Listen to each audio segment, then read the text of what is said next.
Look, excuse me for the poor transition. I got lost into the song. You know, I grew up on CCR. That's John Fogerty right there, and one of his greatest songs ever when he went solo. And for me, I was born and raised on that shit right there. My pops, been playing all the good music growing up. My life was great because of it. Welcome back. Welcome back to Marantz Rantz. Plenty of good information, a little bit of motivation, a whole lot of truth, no financial advice. We will be giving you an update on what's happening right now with GameStop. There are big change on the website, just so that you know, and I will highlight it. Additionally, I was watching Dynamite underscore 41. I didn't realize he was live. I was like going through all my notes, everything I'm doing, and then I was like, oh shit, I gotta hit live, and then I realized he was live, and he had his crowd watching. So I hate to go live whenever another creator's live and stuff. A nice shirt, you said? Yeah, I don't know. I only wear like GameStop stuff. If I can buy it at GameStop, I got it for like $7, bro. You're all good, bro. Oh, thank you, Dynamite, bro. Hey, that boy's a big holder of GameStop shares. Dynamite, I never told anybody how many shares you have, and I know you don't tell the crowd. But the truth is this: I've been watching you for so long, years. I've been watching your YouTube channel, right? And I watch all your videos. And there was this one video where you slipped, and nobody knows it, but you actually showed the proxy. And you were showing, oh, look, here's the proxy, here's what's going on. And as you're showing like all the questions years ago, and you were showing everything, it said how many votes you have. And when I saw your votes, I go, I get it. Hey, yo, Dynamite did the greatest thing that some of us don't get to do. He bought it, and he doubled down when it was in the teens. He went really hardcore in the teens. I don't want to give away his whole strategy, but a lot of you guys did. A lot of you guys went down in there when GameStop was at 17, 18, 19, 15, whatever the hell it was. And some people had to sell when they were down there buying really low. And then when it ran up, they had to sell because they had financial something, got in their way. And they go, Marantz, I got to sell. What do I got to do, man? And I go, I don't care. What do you mean? What are you talking to me? No financial advice. But if you did sell and you made some money and you did your thing, I'm happy for you. And if you didn't and you got caught with your pants down and then they got assigned and, you wrote some covered calls and, oh, my God, look at the movement. I can't do this. It happens. I got to tell you something. I'm not jealous of anyone's position or anybody, because a lot of people have that mentality. I wish I could get more. GameStop is at $30 today, guys. Let's just make this very clear. It is at $30 a share. 30 is the new 20. I've been saying that for 10 years. Yeah, but no, 30 is the new 20, and the stock's looking great, and I'm happy for it. But here's the other part about that. Everybody's praying and wishing they could get more, and, oh, man, I got these checks coming in. I'm telling you right now, I know what my October looks like. Every year, October is great for me, and I always increase my position by about 1,000 shares or 100 shares. 100 shares. I can't go 1,000 once. It's just not me. But I always do pretty well in October because I get a bonus at work. And I figure out what I'm going to do with my bonus and stuff like that. Well, guess what? People are looking for checks right now because they want to get in before earnings. Earnings are in 9 days, guys. 10 days, 9 days, depending on how you do your math, maybe 8 days. All right? Earnings are next week. Let's just put that out there. Earnings are next week. It's on Tuesday. And your life might change. Your life might change, and I'm just gonna tell you something. Before we even look at the charts, before we look at everything, play more music and everything, can we give a shout out right now to Derek? Derek and Trove, are you guys out there? Okay, you guys know who Trove is? You guys might not know who Derek is. Derek, I know his real name, but that's his real name. But he has a screen name here that I don't care about. But I will tell you, that's where all this comes from. Derek made new bumper stickers for the channel. Okay? Brand new. Guys, I have thousands of these to hand out. Like when I do my meet and greets in person. Now, I know I have envelopes to mail them out to people. That's a lot for me to do. Take down everybody's address, ship them out to wherever. If you are a dedicated, diehard Marantz Rantz fan, you guys been on the show with me for 4 years, okay? Over 4 years. If that's you, hit me up in the DMs. Hit me up with an address. I don't care. Put your screen name on there. I'll mail you something. I don't know when. It's not going to happen today. It might happen, 4 weeks from now, 6 weeks from now. Carter, I still have your cards, Carter.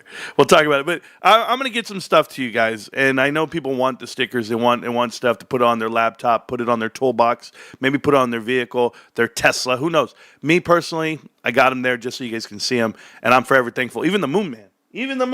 They even got me in the suit with a helmet on. The same picture that was on Wall Street Bets.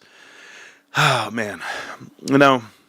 Something about Wall Street Bets we'll go over today, and something I want to tell you about, like positions and desires and wants, It's scary. It's really scary, right? The reason why I say it's scary, like people already sending me their address. You guys are fools. I'm doing a show. What the hell's wrong with you? I just lit up. Boom. Here we go. I want my shit. No, I'm still waiting for a shirt. Hey, put that on there too. I might even throw you a shirt. Who knows? Listen, a lot of things happened to me this weekend, and a lot of things might happen to you within this next week. Okay.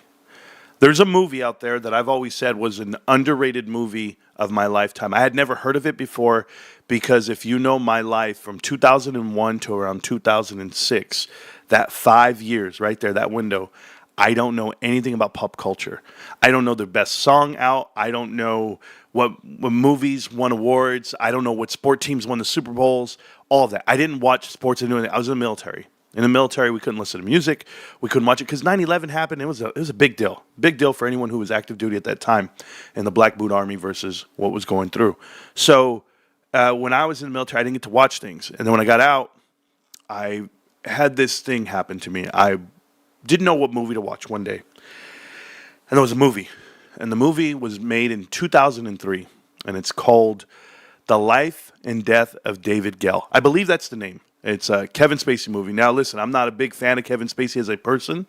I don't know what he does personally. That's not for me, not my cup of tea. If anything, probably punch him in the mouth. But I will tell you, Kevin Spacey is extremely gifted as an actor. Whether you've watched the movie Seven, or you've watched Usual Suspects, or you've watched the show House of Cards, Kevin Spacey's a different type of actor. I give him that. One of the greatest of all time. The movie The Life and Death of David Gale happens to be one of the best movies of all time for me. When I saw it, I couldn't believe it. It's 2 hours and 10 minutes long, and I couldn't believe just how well written it was and what it stood for. Now, I encourage you all to watch it, okay? But here's the thing about it. He was talking about something in there about philosophy because he's actual professor at like the University of Austin in the movie, I believe. I haven't seen the movie in years, so it's hard to remember all this. But I do remember the scene because it stuck with me. And what they were saying was your desires. When you actually achieve your desires, when you get the things that you never thought you'd want, that you never thought that you could attain, I should put it that way, you no longer want them. And the brain and the heart and the mind must strive for new things. You must wake up every day daydreaming. The only joy in life you get is when you daydream because you're fantasizing about something that you currently don't have or that you could attain one day. When those desires and wants expire, well, then maybe your life expires. In turn, maybe the angst and the anxiety and the pain that you're going through in life, maybe you're hoping and praying that you do die, and maybe that's the gift to you. There are plenty of ways to look at life. I'm just telling you. I'm not here to sprinkle it onto you and do it that way, but I always infuse GameStop into the way I look at life. I hope and pray this thing goes crazy for all of you in these next 10 days. I hope that you guys see dollar signs you've never seen in your bank account, and I hope it does great things for you in your life. But just know that you always have to be prepared for the next thing. And I'm not ever going to talk about the next investment. I'm going to talk about like the next accomplishment and or the things that you can make an impact on someone's life. That's it.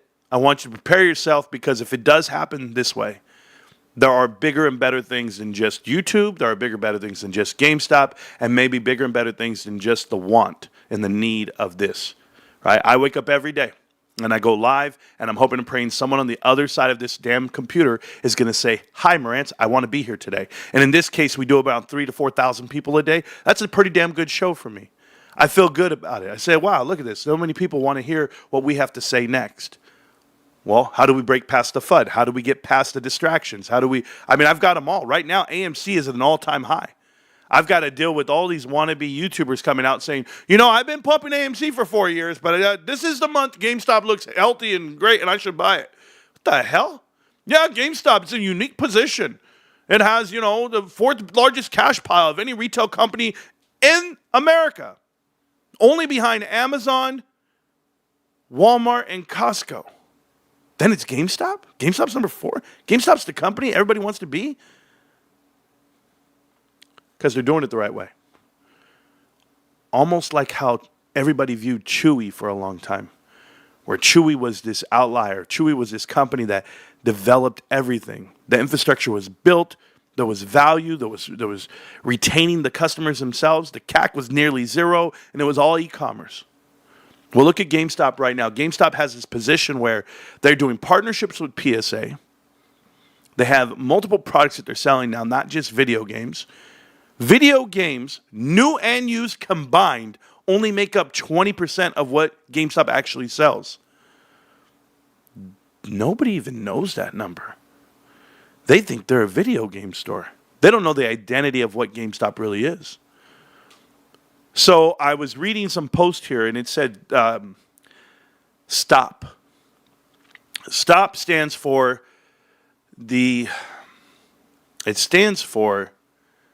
I got to get it right. The sum, was it stop?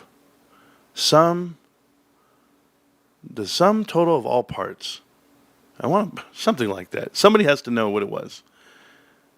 It was a way of measuring value. The sum of all parts or something like that. I forget what they said. Doesn't matter.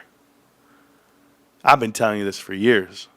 But when I read it, it blew my mind. I said, okay, all these guys are trying to give you ideas of what GameStop's actually worth, but they keep forgetting like a couple of like little things. And that's what pisses me off, is like when rookies come out here and start talking about the company, and then us that actually eat, sleep, and breathe that go, wait a minute, that's not the way it works. Like if I told you, hey, GameStop's going to have an all-time high month or all-time quarter in sales this quarter, you would say what to that? No. It wouldn't matter what video games got released, what cards, it wouldn't matter because you're up against Christmas. So when people start sending me things, these articles, and they start talking about, the FCF percentage, and that's free cash flow percentage, of the sum of all I guess, revenue. Hey, look at this. GameStop came in at 12% last quarter. If they do the same this quarter, then they're going to be X, Y, and Z, and they're going to go through the moon. It was like, what are you talking about? How can you compare GameStop quarter one to Christmas? It's the same thing I tell you about movies. Movies are out here right now with their chest up. Everyone's at the box office. Everyone's going to the movies. It's packed. Everyone watched Lilo and Stitch, Mission Impossible 6. Everybody did all, and I'm just like, yeah, it's the summer. Movie theaters are always packed Memorial Day and 4th of July weekend. Traditionally for life.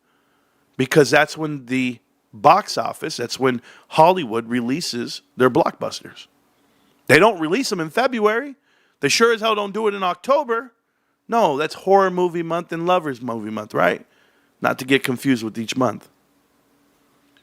But everyone has this seasonality to it. Even car dealers. Car dealerships are going to sell cars right now for the summer months. Memorial Day tent sale. They're going to do tax return Wednesdays and tariff-free cars. They're looking for any edge, but it's seasonal. You're not selling cars in December. Christmas? Yeah, Lexus, we're putting red bows on cars. No. Mercedes. People are buying other things with that money.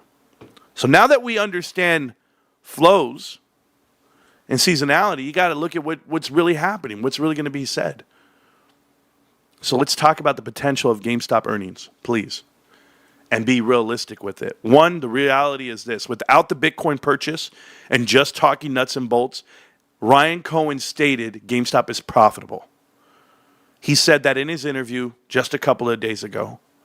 GameStop is now officially profitable in the U.S., meaning he cut off all the Canadian stores, he cut off the bulk of the European stores, and he kept GameStop going U.S., and they have some Australia.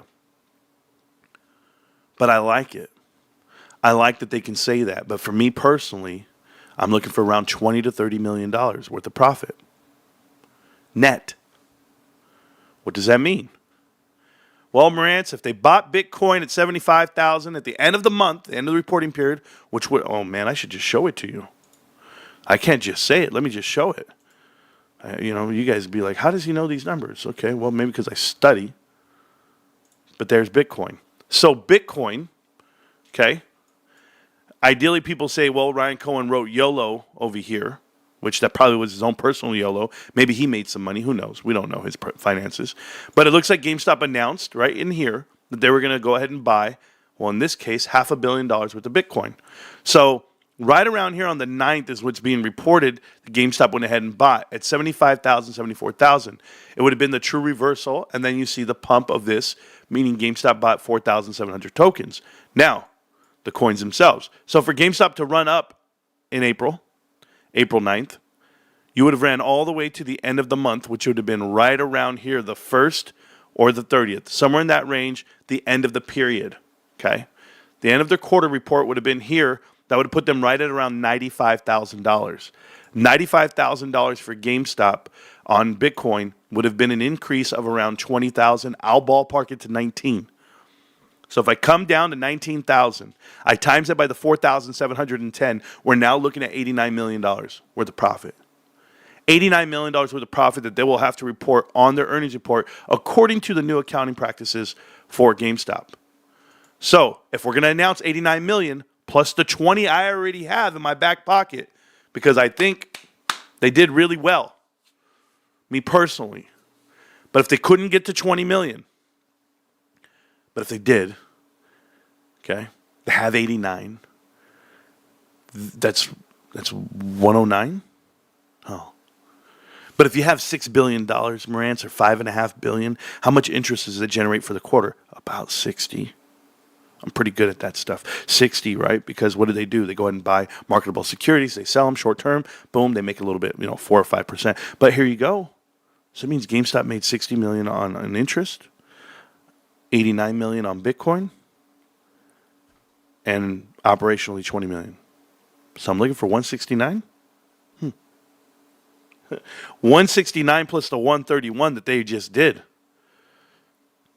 for the year. I mean, where does that put them? Where does that put them? 169 would be a flip of around, 20, 30, about 180, 190. They'd almost have a flip, a swing profit of $200 million for the quarter. That would shatter Wall Street. That would shatter Wall Street. Come over. You came over from TikTok. Hey, Pops, since you came over from TikTok, I'm going to do something for you while I get my charts ready, Pops, and we start talking. But now I know my dad's going to play one of his favorite songs from the 80s and 90s. Killing it for my Pops. I love that, man. I got to get my drink anyway. Let's get it. Remember it. Don't ever forget it. Let these fakes on the internet to stop acting like they're gurus about the market or how they read charts. It's so damn easy to see. I told you it was about to happen. What are the chances? Somebody call. Ugh! Listen. Watch this. My Pops walks in the room. I say, my dad's here. I'm going to play a song. Just so happens I play a Swing Out Sister song. Yeah, because my dad likes that track. Just so happens they actually made the song called Breakout. I looked at the chart. I said, oh, shit, here it comes. I drew the lines a couple of minutes ago. All you day traders, you're paying $500 for this? No way. No way. That's crazy. Bros, get the shit out of here. I just buy the stock. I just hold it. I've been watching charts for so long. I'm just walking through this thing called life. I'm celebrating. Do you know the walk? You should. Oh, man, I'm out of breath. And if you don't know what the hell the walk is, I'm sorry, guys. It's a song that nobody ever really knows. I'm going to talk about GameStop, the website, all this stuff I told you about. But right now, I got to breathe and I got to walk. It's too easy to call these. Boom. Okay. So there you guys go. So we can actually cover, we can leave that there. Are we good right up there? Like that. Boom. Okay, cool. So this first image right here. Boom. Okay. So this is going to be Dill signings falling to the 20-year low. This is worse than the greater financial crisis, right? The global financial crisis. So right now, there's no deals being done, right? There's no houses being bought. And we only tell you guys this because you're in a real crisis. And the actual crisis is going to be this next chart I show you. The chart I'm going to show you is going to be right here. So first-time home buyers are at the lowest level they've ever been. And this is throughout all the years that they're actually keeping data on this last 20 years. First-time home buyers are below any average. Whether it be the greater financial crisis, no one's willing to do a deal. I went through and I was checking out every website. I was looking at all the homes for sale. Not that I'm in the market. I was just looking at home deals, and I saw all the prices for homes were decreasing around 100,000, 200,000, 50,000, 40,000, depending on how big of the house you're looking at. And I even told my dad, I said, "Hey, Pops, you remember this mansion over here on this side of the street?" He's like, "Yeah, I know that mansion." I go, "Yeah, dude, it was $7.5 million, and now it's only $7 million. And they took it down by $500,000, no problem. Boom. Do you know they're going to bring it down another $1 million? I mean, they have no choice. Everyone's trying to sell right now, and you're looking at houses on the market versus buyers available to you. You probably have an inventory of plus 500,000 compared to the amount of buyers that are actually looking for these houses. There's no deals being done right now. And that's really scary for some people in those industries. But for me personally, those are the first signs that shit's about to drop. Now, the 30-year mortgage, just so that we're clear, the 30-year mortgage increased over the last week, and it went all the way up. And right now it's very equivalent on the increase all the way up to 08 of November. So nothing's wrong, you would think. You know, like these increases are not there. I've seen increases happen over time. I remember not knowing what money was worth in my 20s. And that's why I tell people, like I talked to this kid, he was like, "Oh, I'm going to buy a new Hellcat. I'm going to buy a new car." Again, another Hellcat kid. And they're right away, they got $5,000 in their pocket. It's itching, not knowing that instead of having that $5,000 and going and spending it on a car and it's gone forever and you threw it away, all they had to do was save another $5,000. And they get to 10 or they get to 11 or 12. Now they have a down payment on a house. Might not be the house, the dream house you're looking for, but you just never know what's going to fall into your lap considering the rates that are out there right now. So these are true indicators of what's not a healthy housing market. You're in a renter's market right now. You know when you're in a buyer's market, when you should be buying homes, is when they won't pay your closing costs. And when you go to home builders and they're not adding on all the extras. Guys, when you go buy a house, whether you're buying new development or it's prior lived in, whatever it may be, I don't care. You go to new development, if they go like this, "Oh, don't worry, we're going to include, the silent garage door openers. We're going to do new countertops. We're going to do this. We're going to give you quartz on everything. Oh, we're going to upgrade all these cabinets. We're going to do everything." And they go, "We include all that, and we're going to pay your closing costs." And you can just go like this, "I'm good." That means that home buyer is digging into their own points. Everybody's trying to get, guys, I'm telling you, it's one of the worst times to buy when they're willing to pay for everything for you, because that's going to tell you the rates are not there. That's going to tell you inventory is too much. If you sit tight, then maybe something swings your way. A lot of people don't believe in this because they tell you, hey, no one's willing to buy a new home anyway because look at the interest rates that everybody got during COVID. Right now, you're about 3 to 5 years recycling that. You're trying to eat that. And guess what's happening? Credit cards are still going up. The rest of the world's still churning. Gas is about to get crazy. I don't know if you can sell the OPEC layout. They want to bring up gas prices come July. So, hey, I'll be here. I'll be here as far as production goes for gas, but I already pay a lot in California. I got lucky. I actually have a membership of this company called Costco, and they literally have gas for $3.74, I believe, in California, which was an amazing price. I filled up. I put $80 in. But speaking of Costco, can we go look at that chart really quick? Just so I know I call it the Mag 7. I put them in there. But here's the Costco chart. I wonder if you guys are familiar with this chart at all. This is how it looks for most people. $1,000, right? But like, what does that chart look like to you? What does that look like to you? What does this look like to you that you would want to do if you had, any bit of movement in it? Just what does it look like, right? And then you go to the daily. And the daily is actually showing you the breakout at the top, but maybe it actually had a fake out. Maybe it comes back down and consolidates because we don't know where the true support is. We don't know where you're floating in Never Land. But you could bring it all the way back. It seems like this stock called Costco is primed for a breakout. Like it's almost there. It just looks like it to me, like it's ready to go. It's ready to just go up to another level, maybe come up here in the 1100s, 1200s. But, where's the value? I want to know where value is. I think the SPY is going to slip. I think this was a fake. I still believe this only because I saw the golden cross get broken. This is a death cross. While death cross gets broken, you also have to look to see that you're on the downside of it. This right here on the MACD already flipped backwards, okay? So we're going red now, so you should see a long sell-off, just a drain of the SPY. So that happens in between earnings reports. and you should see it all come down. This is going to be the Russell 2000. Same thing, coming off of that flip. This is GameStop.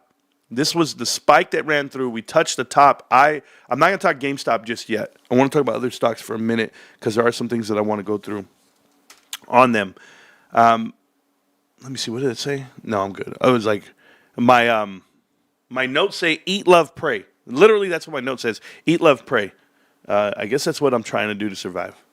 Or that's what we all do to fight off death, right? We all just eat, love, and pray. Some people kill. Some people steal. But for the bulk of us, we do the right things. So topping off right here at 464 versus 460. So I already told you this double top for Microsoft.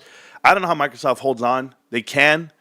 It's probably the only company that I've seen flip and do well. You see Meta doing the same thing. This might be a fake, but you got a long way to go to get up top. I got to see where the losses are going to be sustained.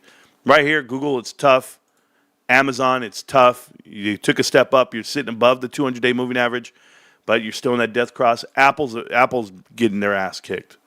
Apple's getting their ass kicked. I don't care how many headlines come out, guys. They couldn't catch water above the 50-day moving average. That death cross is really playing out for you. So anybody that bought it way back here, as you see the short term play out, a death cross gives you the 200-day moving average.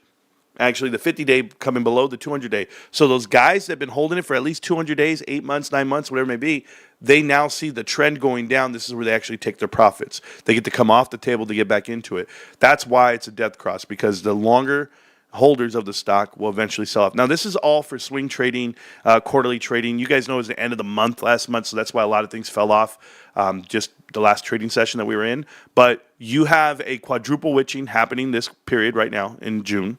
You have GameStop earnings. You have plenty to look forward to as a GameStop investor. But like NVIDIA has their earnings. They come out. They bounce off the 200-day.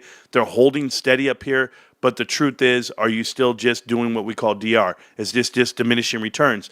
You were at 153 at one point. You sold off. Then it pumped back up. The retracements are here for the levels, touching all the way through. So if you're going to test it back up here, we touch back at 128, you would assume that it would come back and touch, finish off this head and shoulders, and come falling back down. We'll find out, and I'll look at it. Tesla, I'm never a big fan of Tesla. It swings too fast for me. A lot of people get in it. Look at this. You had a golden cross. Golden cross comes up. Shit goes through the moon all the way to 488. Death cross happens. Death cross comes out. It gets stagnant right here. This could be any headline. This could be media. This could be tariff talk. Everything can hold it back up. So I'm okay with not getting invested into any of this, other than, of course, I do have GameStop. I do have Costco shares. I'm not going to ever shy away from that. Oh, look, the breakout's happening. I wonder who called that. I wonder how they know that's going to happen on this, short term. It happens. But GameStop. GameStop looks great. We're in a new zone. You have this new triangle that you're dealing with. Remember what I told you? This top line resistance now becomes your support. So as if that's the case, you come up against resistance every time. I know plenty of people know it's coming, so they try to buy into it. Because if you're like me, I buy at any level. I don't care. I'll buy into it. I'll buy it before. I don't have to buy at support levels like a lot of people do. Reason why? Because if you want a good entry and you want that good support, well, then if you're going to wait for it, then you can wait for it. That's all people want, to nickel and dime this investment. For me, I go to work. I go to work for my money. I come back and I invest more money. That's the only way this is going to happen for me. So short triangle right here really playing out on the 1 minute. If we go to the 5 minute, we're still here in an uptick on this bullish pennant. This is a pennant right here waiting to happen, and you'll see it happening. If you guys know the shape of a pennant, this is the shape of a pennant. The Mets win the pennant. The Mets win the pennant. I don't know if you guys ever grew up with that radio call, but that was really a radio call. I don't know. So anyway, the most oversold level stock right now that we're currently looking at is going to be United Healthcare. I know that I don't have them up on here. I think I had them on Stocks to Watch, Eyes On. It's not here, but it was. If you guys remember TMC. Oh, why did they give me this? I want the chart. Okay, so TMC is a stock that we talked about. Donald Trump signed a minerals plan, and I went ahead and looked at it. I said, wait a minute. He signed a minerals plan on the daily. Ever since he came into office over here, Once we knew he was going to win the presidency, you saw it start pumping. People got their positions at around $1 to $2 in that range. And then here comes EOs, right? The executive orders come out, start pumping. I talked about it at $3. I said, hey, guys, I think this thing's going to keep going up. It pumped all the way to 5. So people made 100% easy on this stock already. So I'd be careful. I think it's going to start swinging down on the daily itself. That's going to be TMC, the minerals company. I've done a lot of, or the metals company. I've done a lot of homework on what they're doing and how they're doing it. But this is offshore drilling type style, guys, right here in California. This all stems from trying to play ball with China. But you guys know what? China's not afraid of us. China's not afraid of us. Sorry to break it to the rest of the administration, but you're not as tough as you think you are. China is massive. China has the people. China has the product. And they have the labor that we want, the infrastructure that we want. So you can talk a good game. It's kind of like Canada talking shit. That's all I'm going to tell you. America's great. You really are, guys. We have a great country. I'll never go against it. That's my pride that's my flag right back there. I have full American pride. You guys know that. But there's no way on God's green earth that we can do it by ourselves. Well, if we're going to sell it to ourselves and buy it to ourselves, great. Technical rebounds here on HIMS. HIMS comes down, touches 50-day, bounces off. Does exactly what it's supposed to do. This is a pump. This is a dump. This company actually makes a profit, believe it or not, but it's not on the right side of the trade that I want to be. I don't respect the leadership, but this is one of those things. This is one of those things that people get involved with where they want it to run. Palantir not making any damn sense. Once again, people can tell me I don't understand it. No, you don't understand. You don't understand that a PE ratio of 575 is not where you should be. The value that is not here does not equate. Bullshit, this company's worth $310 billion. If this is worth $310, what the hell is GameStop? That's all I'm going to tell you. And I'll keep it and I'll stick by that till the day I drop. There is no way on God's green earth that this thing should be at 131. You want to know how you know? The dividend itself is 22 cents. Or the earnings, I'm so sorry. Not the dividend. There is no dividend. The earnings. The earnings are 22 cents a share. What are you paying for? That means it takes... 5X is $1. 5X earnings is $1. These guys are 22 cents. Are you kidding? It's $131. There's no way. There's absolutely no way. I don't care. They would have to tell me that they reinvented, I don't even know, that they found a cure for everything. They're saving money for everybody. It's just not possible, guys. But it's possible, but it's not possible. I don't know. Smart guys tell me things. I guess I should listen more often. But I had a quote in my head right now. It says, "Smart guys tell me things." A smart man once said, "Oh yeah, you know what a smart man once told me? Swear, guys, talk right to me." And we're looking at Kohl's right now, but the best quote I've ever heard in my life, I heard from a smart man. And he said, "The absence of evidence is not the evidence of absence." So just because you don't know what's actually happening doesn't mean something is happening. Does that make sense? Just because you don't see the blatant manipulation of this company doesn't mean that it isn't happening, right? That's whatever. I'll leave it at that. Oh God, that quote talked to me. The absence of evidence is not the evidence of absence. Huh. Yeah, Apple lost its lawsuit against Epic Games. Charlie Munger used to recommend Costco stock all the time a few years ago. Yeah, he's on the board of directors. What the hell, bro? When will we have Marantz live stream with Willie on the turntables? Sergio, I talked to my pops about that. Rico and I, we're firm believers in my dad. We're like, yo, pops, you just live stream? He can't. He's not allowed to for a lot of things. He has some stuff going on that we can't speak of. But, yeah, man, my pops would have been awesome. Awesome DJ on TikTok and YouTube.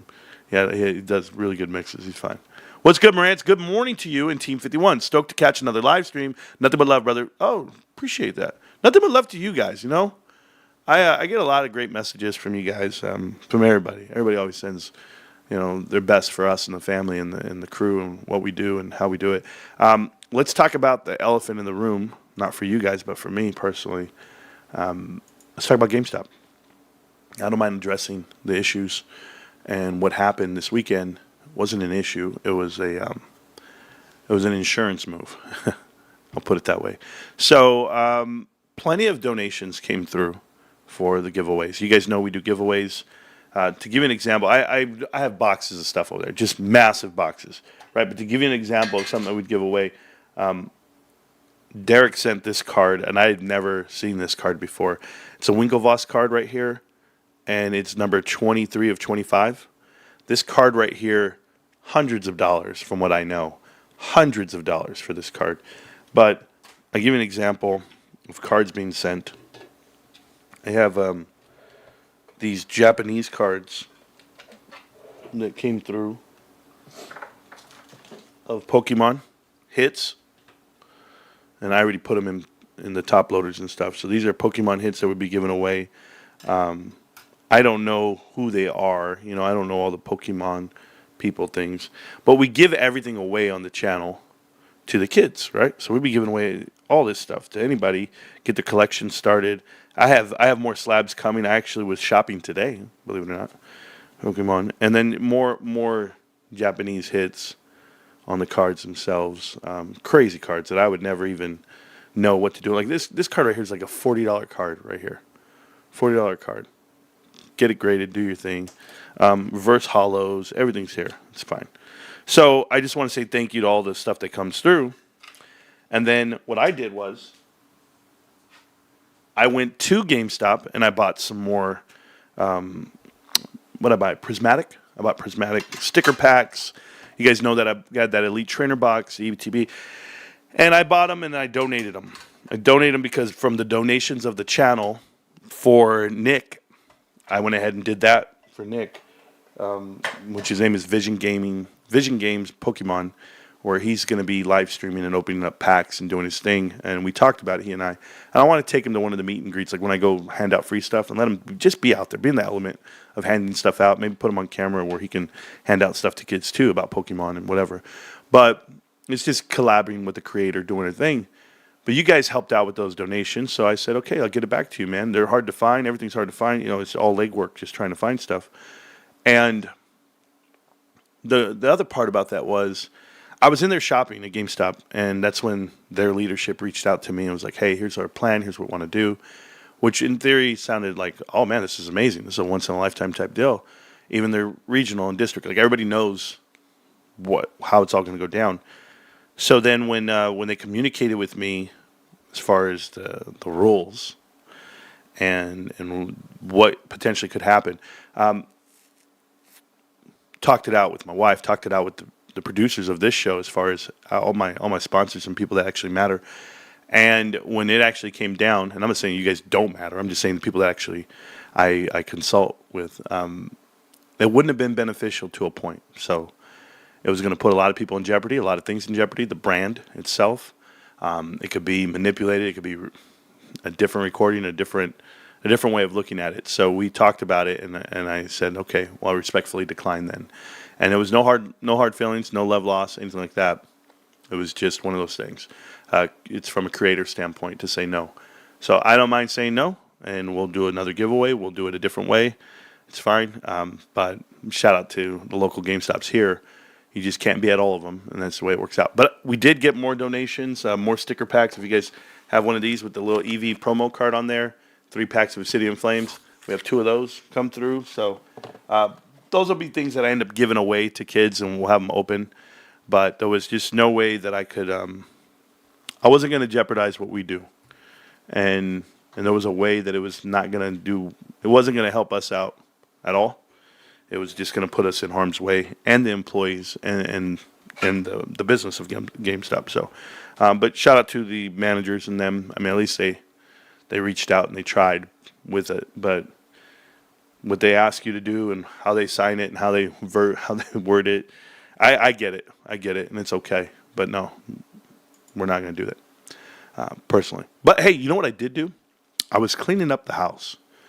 and I was going through boxes, like old boxes of my son's stuff. My son moved out of my house when he graduated high school, and he's in Colorado, and he does really well for himself, and he had a plan. But what he did was he left behind some video games. And look at this bad boy that I found.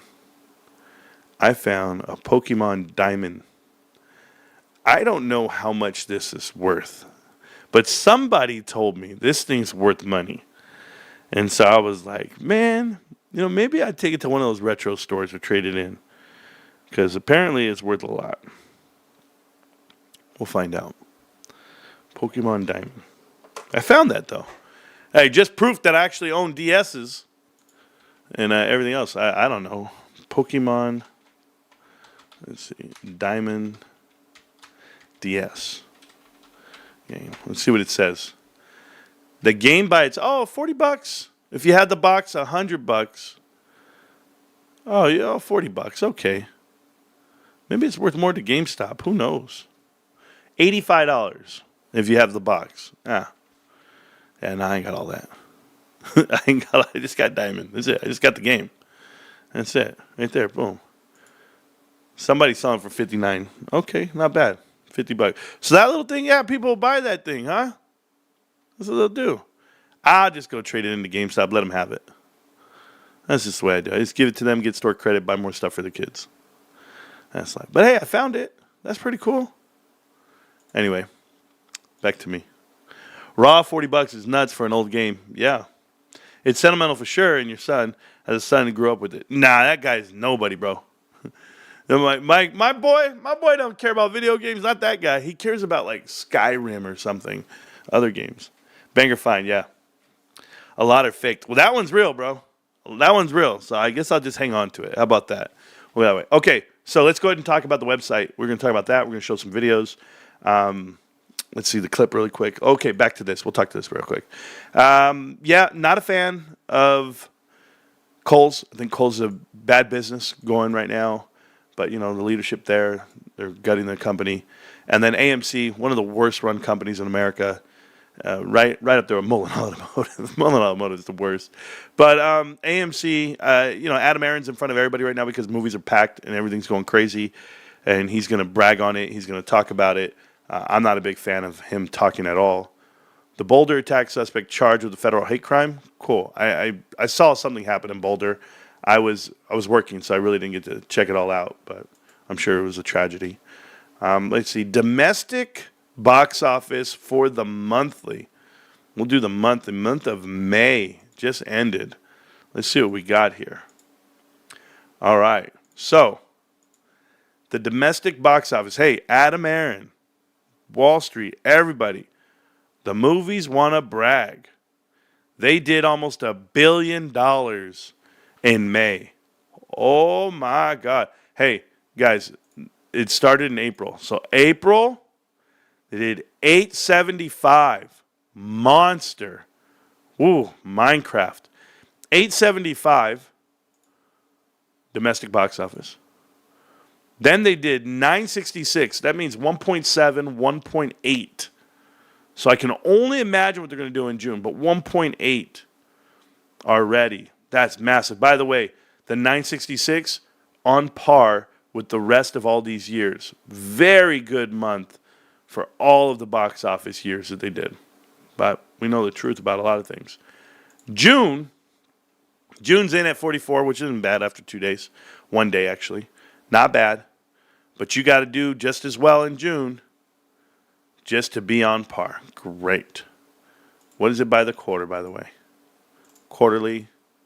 So they're going to actually have a really good quarter two. They're already beaten out last year, basically.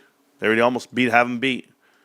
Man, they're monsters. They can do $1 million this month. That'd be good. $1 billion. I mean, they'll be really close to the 3. Right here, they'll be really close to 3.2 and 3.3.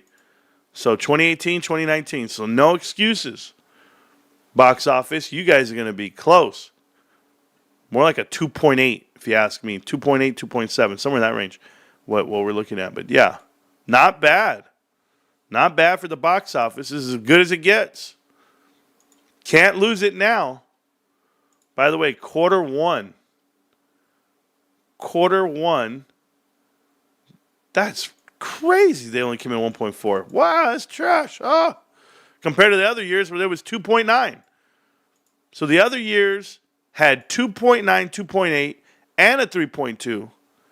These guys did a 1.4 and a 3 and a 2.8 basically. So yeah, they're missing about $1.5 billion domestic box office. Not gonna go good for them. I can tell you that. And then last year, 2.6, 2.6, the years in a row. These are all great numbers, guys. Box office is fully back.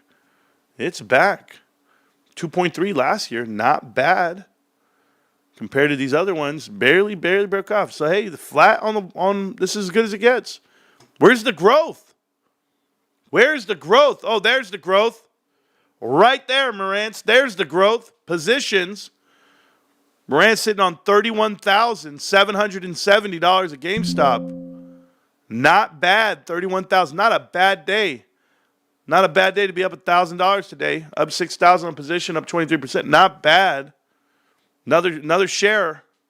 I wonder how it happens. Not bad. Good job. Question from Wooch. Wooch says, what happens to short positions if GameStop is added to the S&P 500? Wooch, have you not been watching? Have you not been watching Marantz Rantz? What kind of question is this? Don't worry, Wooch, I got you.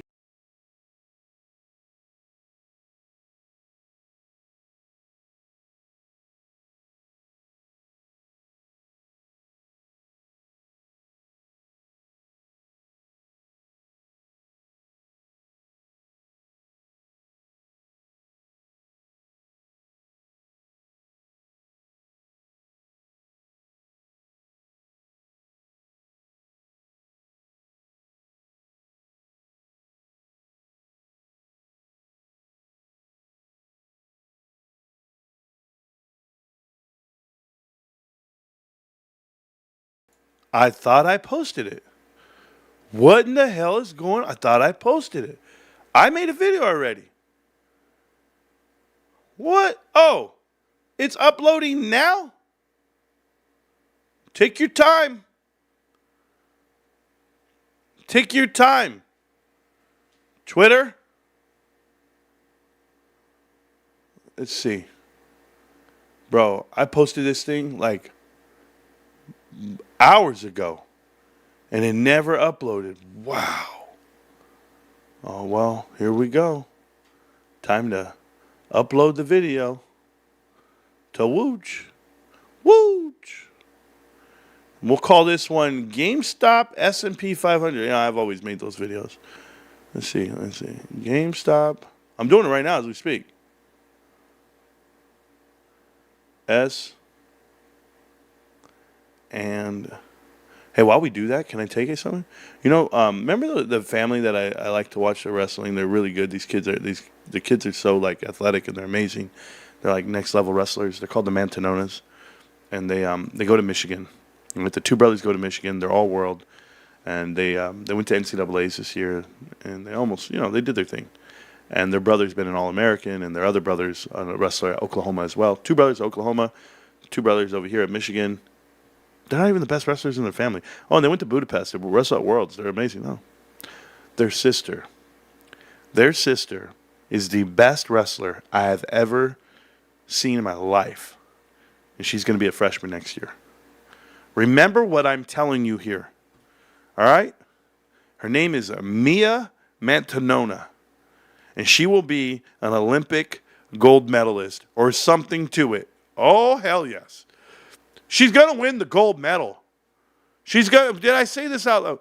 Mia Mantanona will win the gold medal at the Olympics in like 8 years. Without a doubt.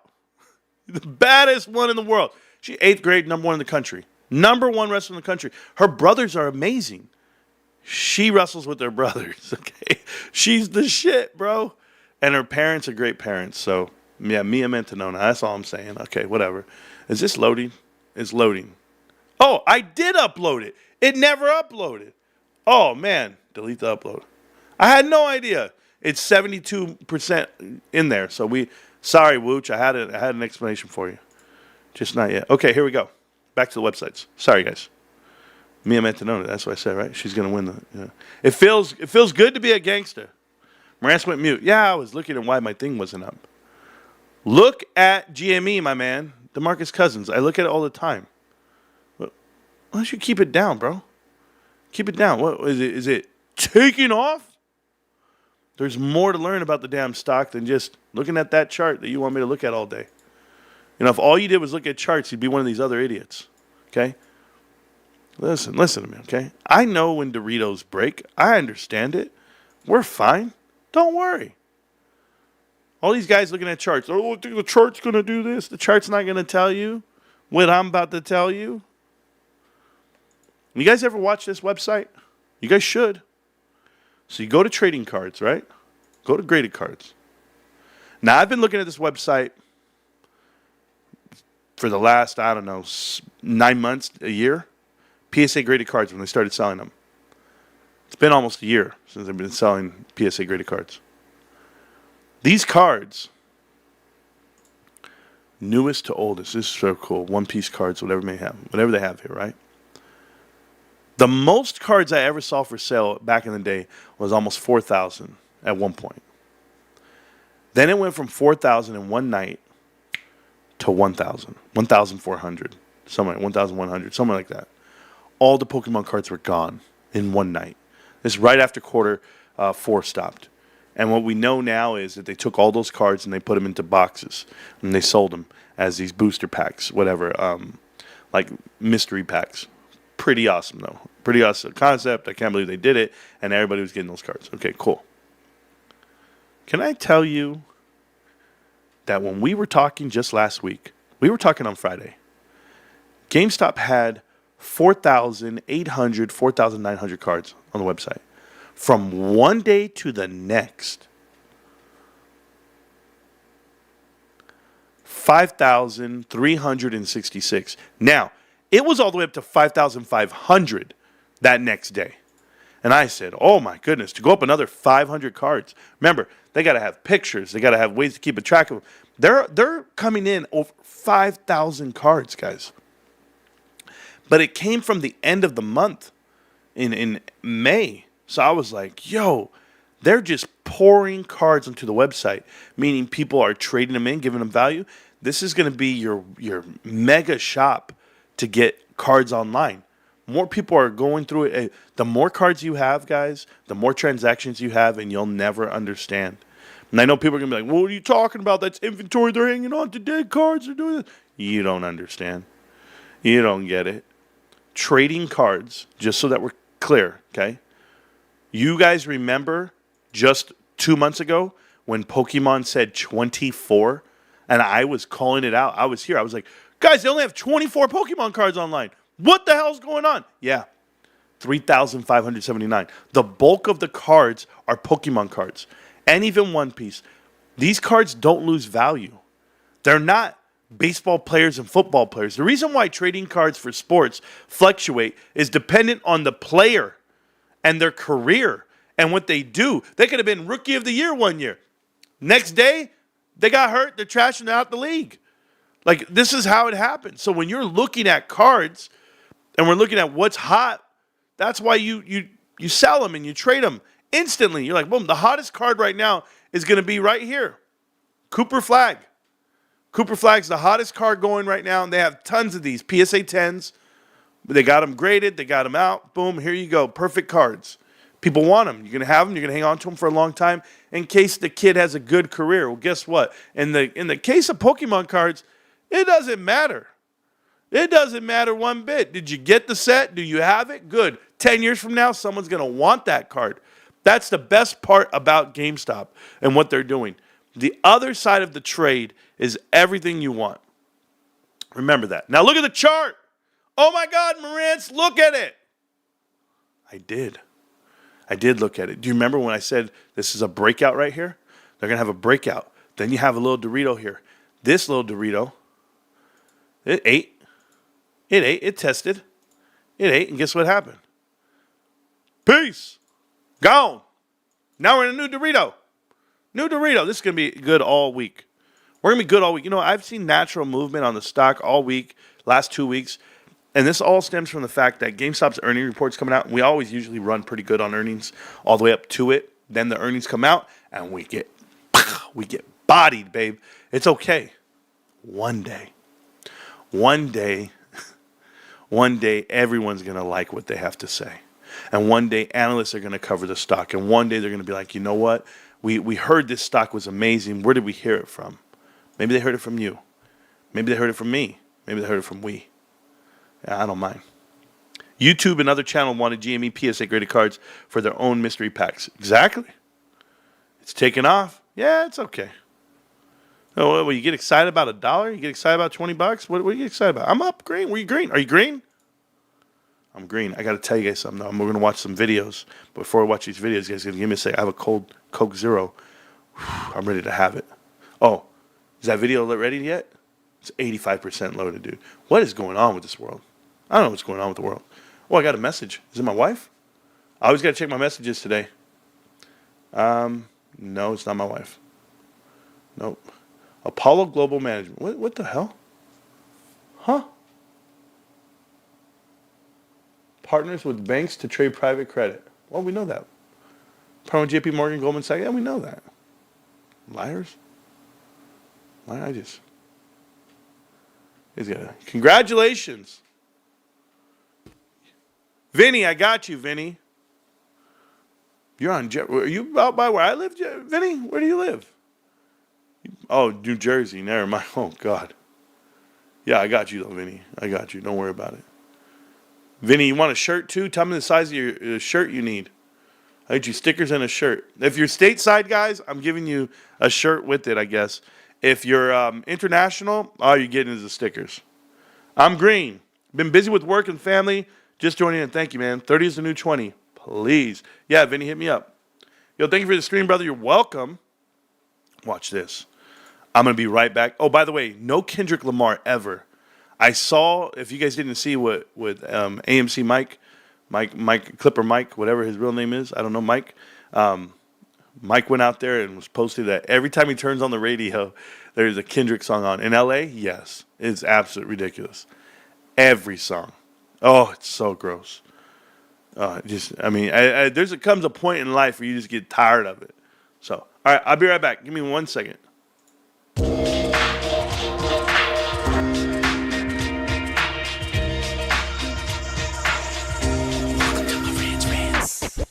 Welcome to Marantz Rantz, no advice on finance. Spin the wheel and take a chance. Get an NFT and a little education. The system got undertow, that knowledge is flotation. You wanna learn? Well, you came to right place. You're pumping AMC, might get slapped in the face. Get your due diligence, know who the villain is. Don't be a sheep when the shepherd's carnivorous. So come learn, laugh, and maybe you win big. And listen up, y'all, the wheel is not rigged. Everybody get a chance in the live chat. Kyoto spin wheel, you win just like that. Retail fight pack and this retail winning. Y'all just wait, man, this is just the beginning. All fellow simians, GME group singing the truth. We just chillin', infinity pool swimming. So welcome to Marantz Rantz. A lot of knowledge but no advice on finance. Don't even need pants, you can tune in naked like Kenny the Mayo Man. Internet's most hated. Don't wanna lose your money, then it's time for you to listen. If you're ignorant, invest in AMC or superposition. The stream about ready, they told us to don't dance. I do what I want. Welcome to Marantz Rantz. Welcome to Marantz Rantz. Welcome to Marantz Rantz. Welcome to Marantz Rantz. Welcome to Marantz Rantz. Welcome to Marantz Rantz. Welcome to Marantz Rantz. Welcome to Marantz Rantz. Welcome to Marantz Rantz. Welcome to Marantz Rantz. Welcome to Marantz Rantz. Welcome to Marantz Rantz. Drinking Coke Zero, eating these Mexican candies, bro. My life is great. You know, you only live once. Gotta have it. YOLO.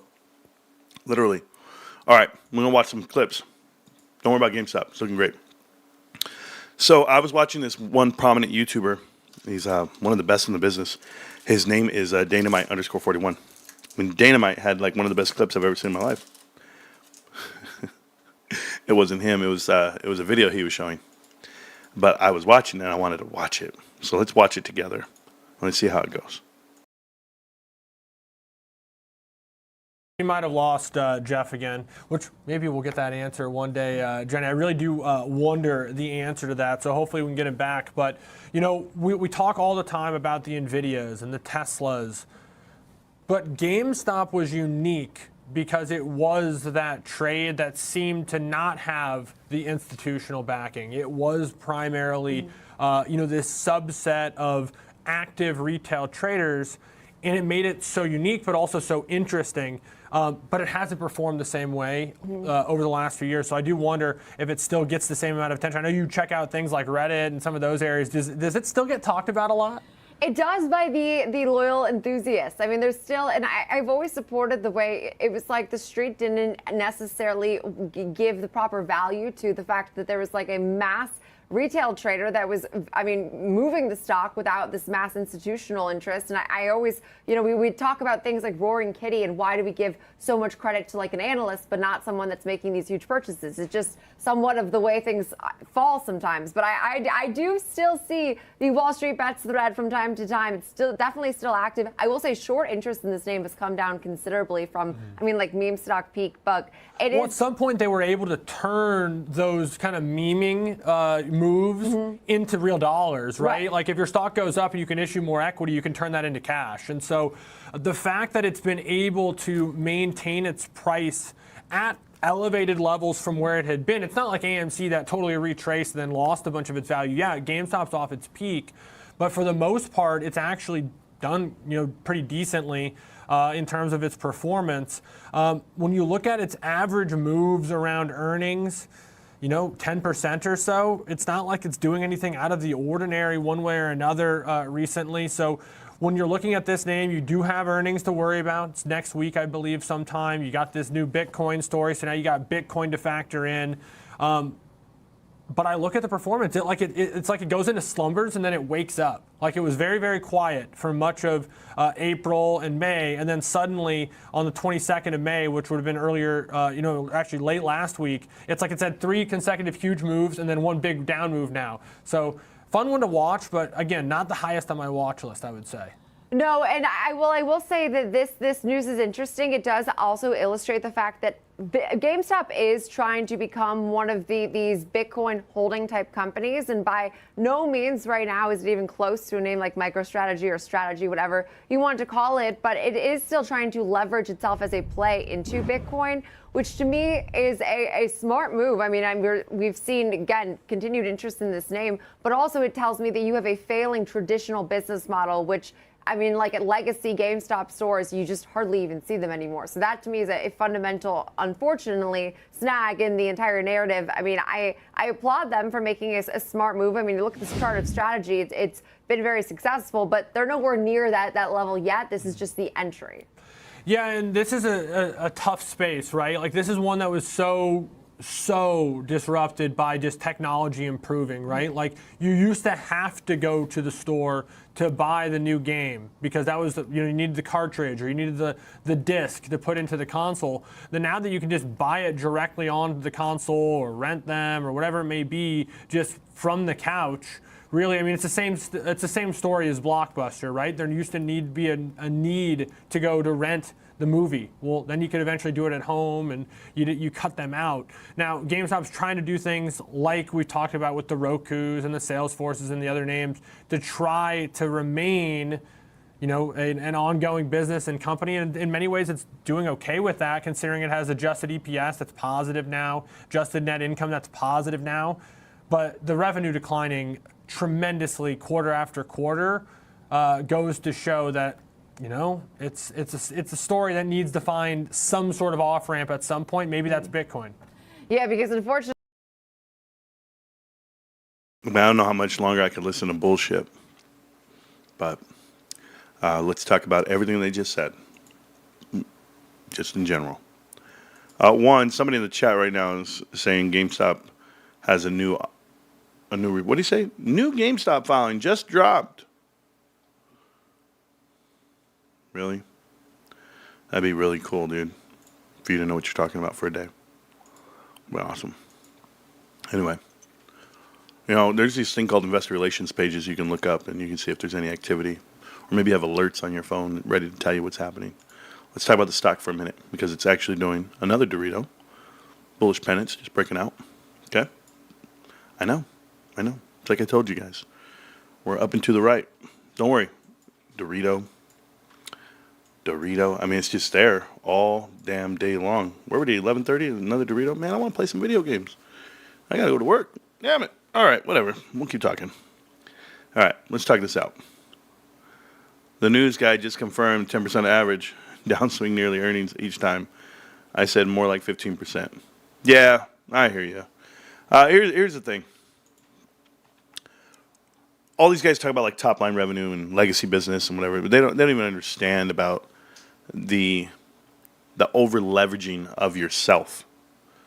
The reason why GameStop can't show improvements on, the top line revenue is because they had a footprint that was far too big for the company that it was. They were absolutely overextended to the point of no return. And what happens then? What happens when you open, 7,000 stores and you don't have culture? You don't have, this fundamental backing from your leadership. And when all that happens, you might get some bad press. You might get someone who comes out here and says, these employees are terrible, or these managers don't know what they're doing, and poor business model. Like all the negative press you've seen has nothing to do with what actually is happening. It's just too much. A new filing. Oh, cool. What was the new filing, Trav? Rather than saying they got a new filing, why don't you say what it is? Because I'm looking at news releases right now. Nope. I'm looking at SEC filings right now. On the Edgar system. Literally the Edgar system. So, specialized disclosure report, the one from like 3 days ago? Is that what you're talking about?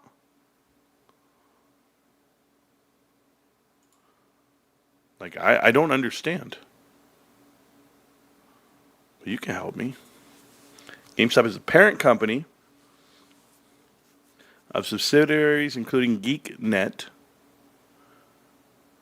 because this company called GeekNet manufactures products where? And what does this have to do with us? Like filing a report about conflict minerals program. We take our social responsibilities very seriously and are committed to sourcing products from other companies that share our values regarding the respect to human rights, integrity, and environmental responsibility. We also take our disclosure obligations very seriously. Conflict minerals policy. That's earth-shattering. Thanks for breaking the news, bro. Brand new. To report. That doesn't matter. This is nothing. It's a conflict. Yeah, exactly. Minerals filing. Companies must conduct due diligence to determine if these minerals, yes, covered countries. Nonsense. It's standard verbiage. Anyway, GameStop's going to have another breakout towards the end right here. We're looking good. We're looking healthy. Okay, cool. All right. Back to the boring videos that I'm watching. This guy. I had to help write up one of those for my previous employer. I wouldn't doubt it, Vinny. By the way, man, all of our eggs that we sell, they're cage-free, range-free, pasteurized eggs. They're graded AA. Large. It's the only ones I sell, man. Put that into writing. Let's go interrupt Marantz while he does his thing. Okay, I want to watch this video. I have not watched this video yet. I'm dying to see it. What's up, everybody? It's Common Sylvester coming at you with another video. And in this video, I get a lot of requests. CSI, talk about AMC and GME. CSI, why don't you do any more videos about AMC? So I'm going to answer that question in this video. And let me tell you something now. I'm going to make a lot of you mad, okay? So let's get right into it.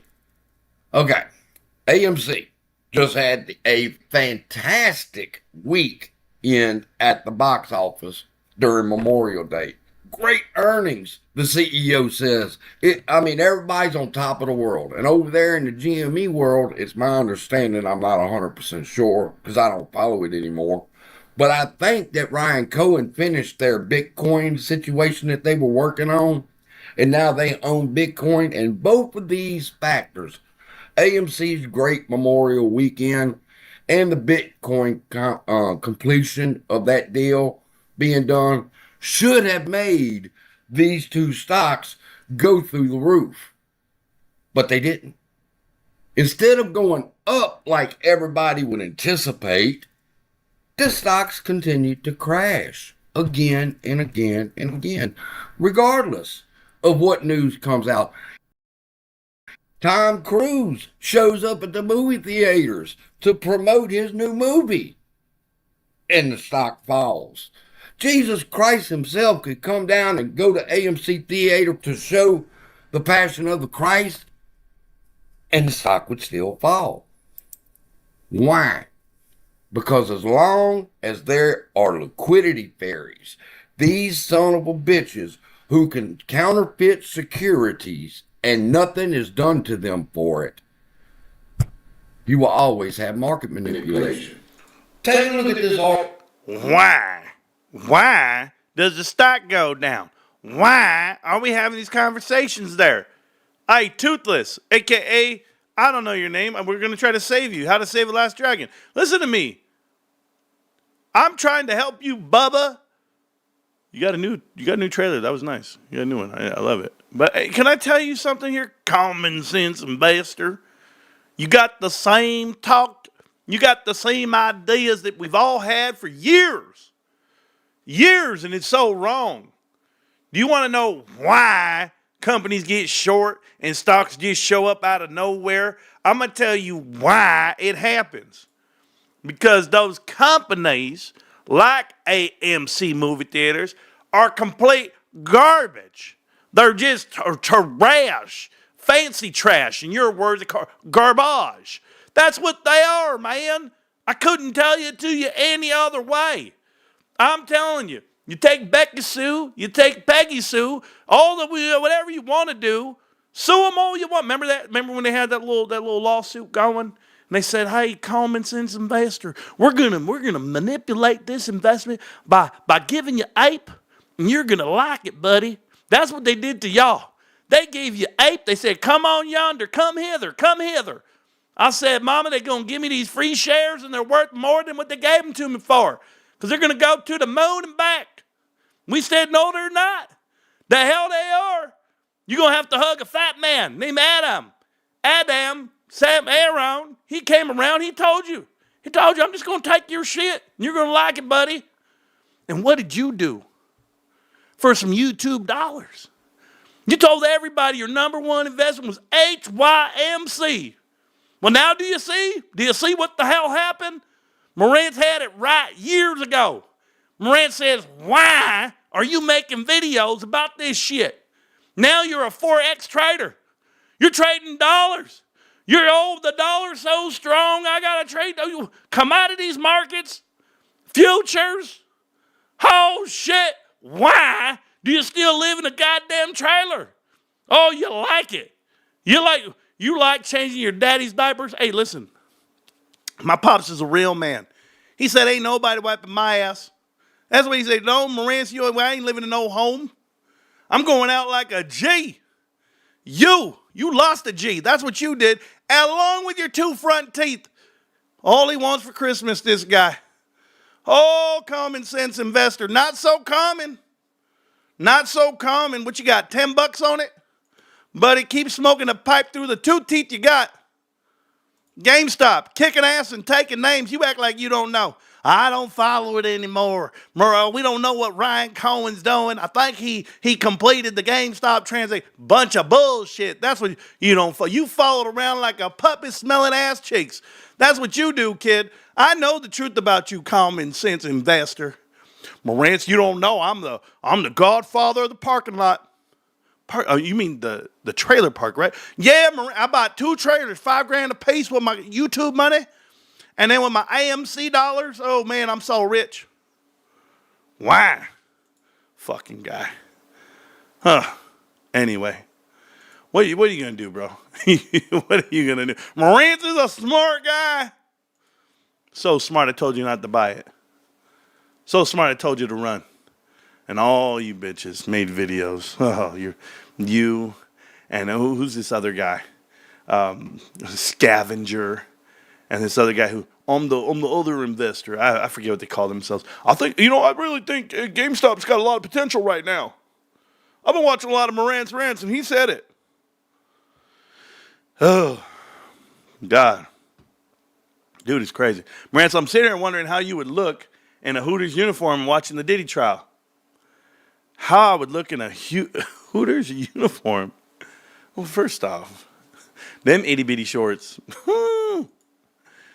You might, hey, guys, I'm telling you right now, if I ever had on, I've never tried on my wife's clothes, but I'll tell you, they would probably hurt me. You couldn't catch me. Marantz, if you sounded like that, I would not listen to you. Endgame, now you know how I feel about UK YouTubers, bro. The UK YouTubers are too much for me.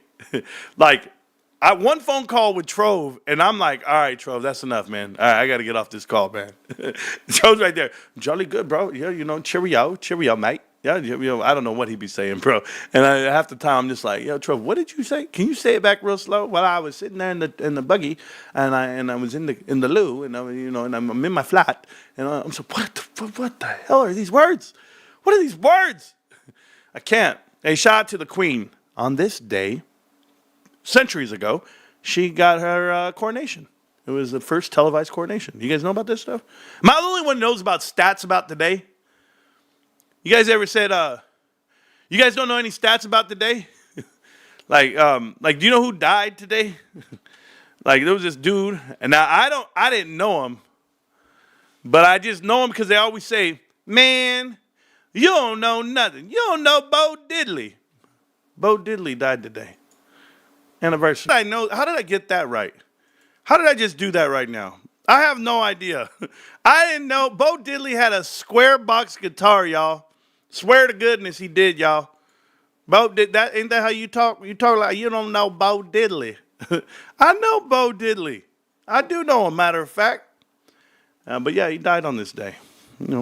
Archer, Florida. Who knows? I wasn't there.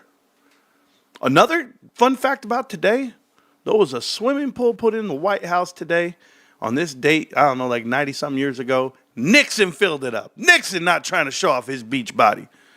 That boy. Just made me dust off my turpentine and rumba shakers. What the hell? Your cigar box. Yeah, hey, these boys, they were badasses back then, bro. They were badasses. They were doing things I could never do. But anyway, GameStop looking healthy. I'm about to step out of the Dorito. We might go down a little bit more. I know I drew it early. We might keep going down a little bit more like this. But it's still going to break off to the top side.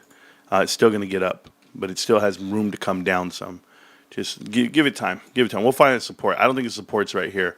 I think it's further more down the road. But we'll see. We'll see if Marantz knows what he's talking about. I mean, he did draw the past 3 Doritos, Just saying.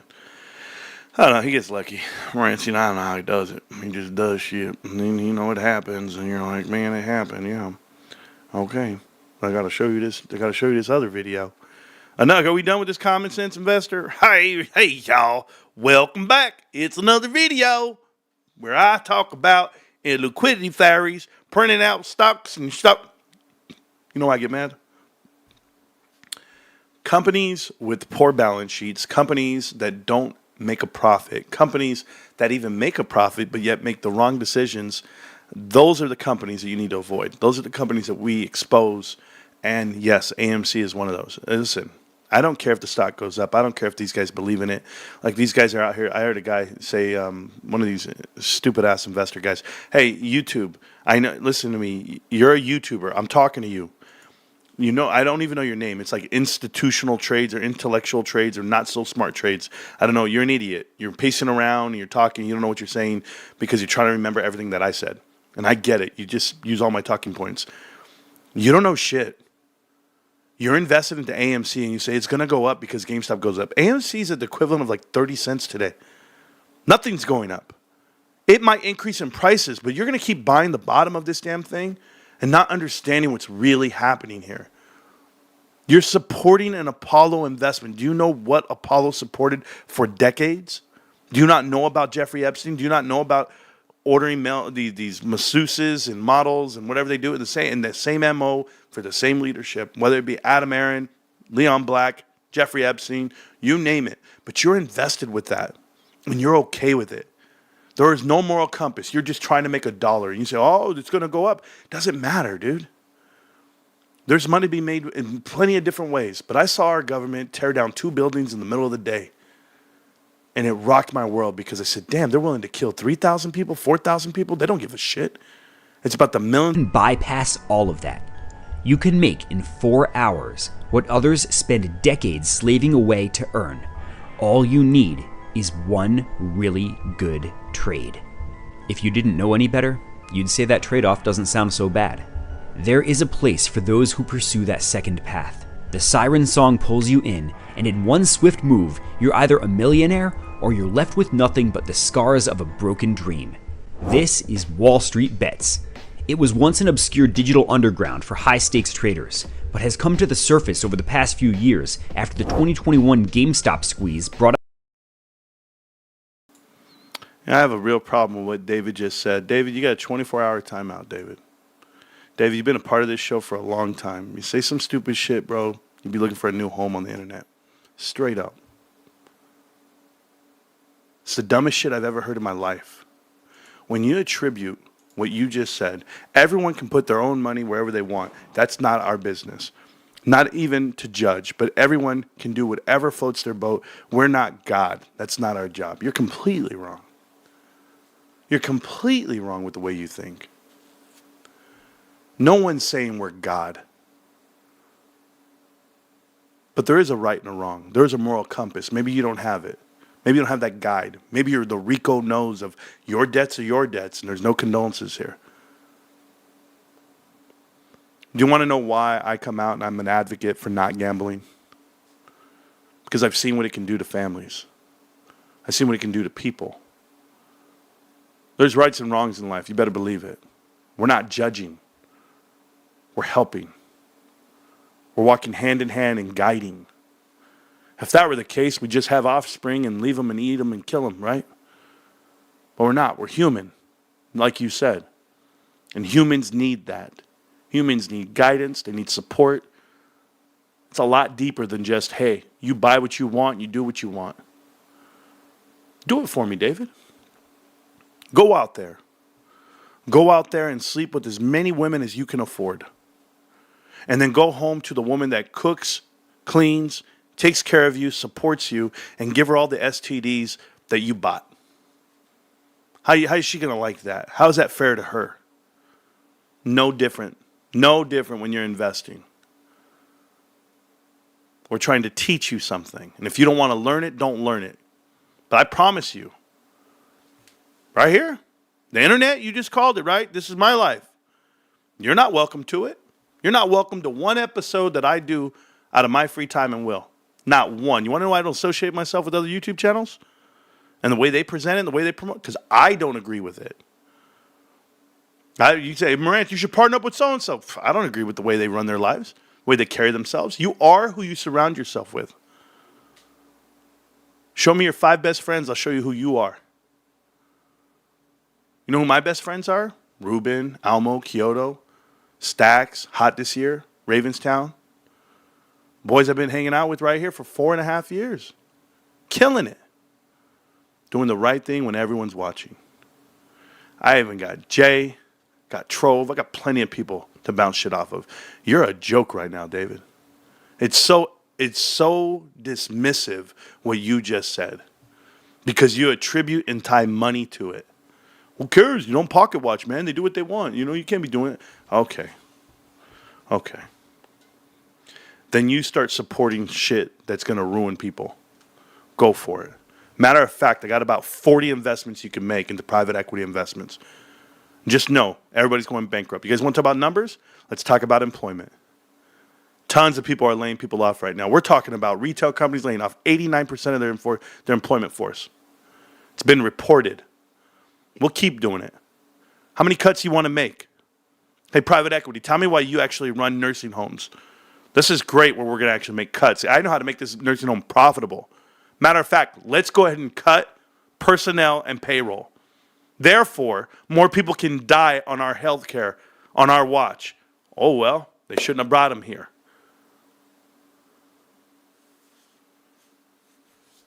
If somebody doesn't make a change, if somebody doesn't say anything, while an old lady's getting robbed, David, are you the guy who's filming it, or are you the guy who's stepping in and stopping it?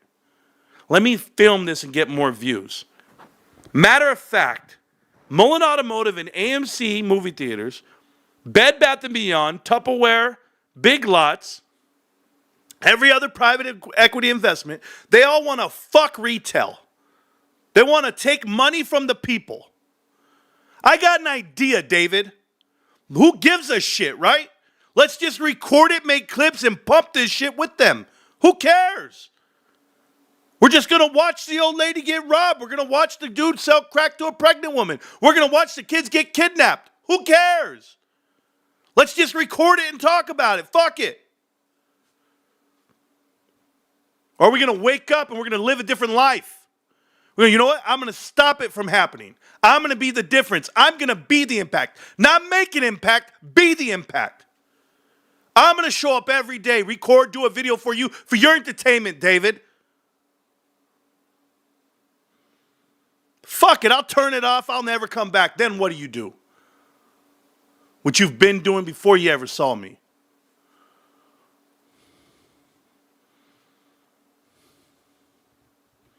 It pisses me off, man, because that mentality right there that you have is a loser's mentality, man. You want to run for president, you want to run for governor, you want to be the head of your household, you want to do something? What do you do when you see a girl? Walk up to her and be like, hey, baby, I know you want a different life. You know, I can provide that life, but the truth is, you're just going to have to do what the fuck I'm doing. I'm not going to make any sacrifices for you. Baby, if I see you doing something wrong, no big deal. That's not me. That's your shit. This is my shit. I make my own money. I spend my own cash. Like, what the fuck? What are you living for, bro? Don't ever have kids either. I pray your kids don't call you for advice. Hey, Dad, I'm thinking about buying a vehicle. Hey, Dad, I got a flat tire. Hey, Dad, what about this job interview I got going on? Hey, Dad, I got some money I want to invest. No, it's your fucking problem, bro. Or maybe you'll stop your kids and be like, hey, son, maybe you should do it this way. Maybe, oh, don't do that. Don't do that. You know why? Because you're being a good parent. Right? You're giving advice, influence. Because you care. You care about the outcome. Maybe I care about the outcome enough. David, I don't care. You're a paid member of this channel, dude. You're a paid member of this channel for years. I've known you for years on this channel. You know what I tell you? I don't give a fuck. You're so disconnected with the comment you put out there. Take your $3, bro. Seriously, I won't miss it. Take your $3, and anyone else that wants to agree with him can go with it. I'm not begging for $500 at pop just to give you the info everyone else does.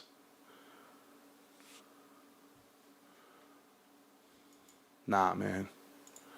So disconnected with what's really wrong in America right now. Straight up. You can be the difference. You can tell people just how great it can be and show them the way. But instead, you want to be you.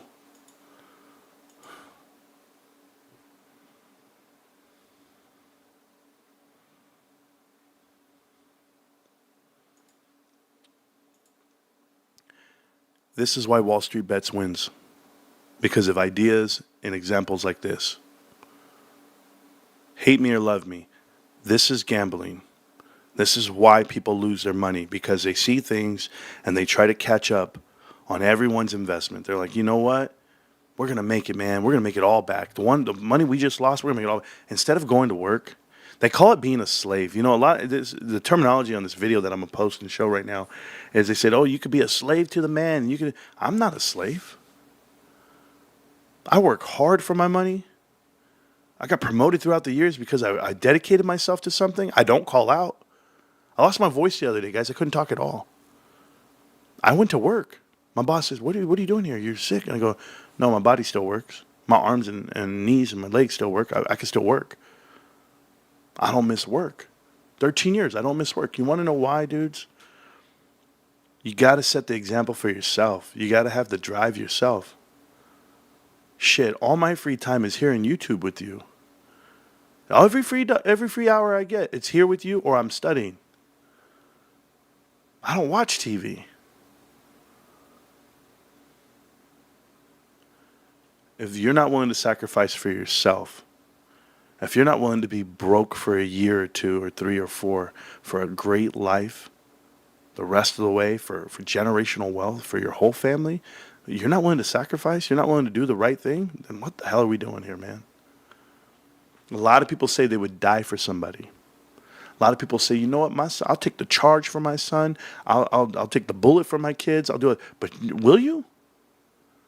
Because last I checked, the bullet is this: go ahead and live a life right now. Dumb it down, tie it down, put all the money you can into something you believe in, and watch it flourish and watch it grow. That's all I got to do. I just got to sit tight. That's the mentality you have to have. And all these guys talking about, oh, but in your silver years, you're going to be, you don't get it till you have to get dialysis or whatever. So that's life. So you die. Did you make the impact? Did you make a change? Did you make a difference? Everybody's so afraid of what their legacy might be or what experiences they might not be able to take on. Not me. I just want to be better tomorrow. Better than I was today. That's me. Take it for whatever you want, guys. Enjoy. Brought us into the limelight. It is a place where 1 second you're basking in gains and picking out your Lambo, and the next, 3 years of salary gets Thanos'd into the dust of a desecrated portfolio. A wise person would say that if you want to throw some money at a reckless trade, then at least do it with no more than you can afford to lose. Be smart. Be patient. But in these days of TikTok millionaires, meme coins from the White House, internet porn influencers, omnipresent sports betting ads, and leveraged stock options, are we a smart and patient people anymore? To the reckless and desperate, a YOLO is the battle cry of those hoping for a better shot at what life can be. Because the good times don't last, and if you don't go to bat for yourself, you're gonna face life as a brokey wage slave. But there is a dark side to this Wall Street Bets community we've all come to know and love.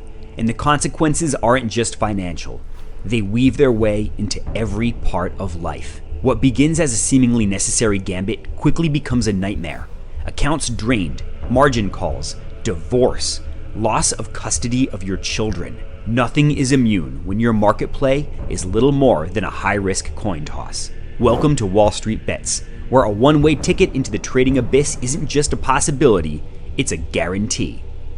The allure of Wall Street Bets lies in its Hall of Fame. The peak of the Wall Street Bets mountain is the millionaires who dance at the top, no matter how many bodies of failed traders and their butchered portfolios litter that journey. Everyone wants to be just like Hollicisms, and why wouldn't you? In the span of a few weeks, Holly made $7 million on call options, enough to completely exit the rat race.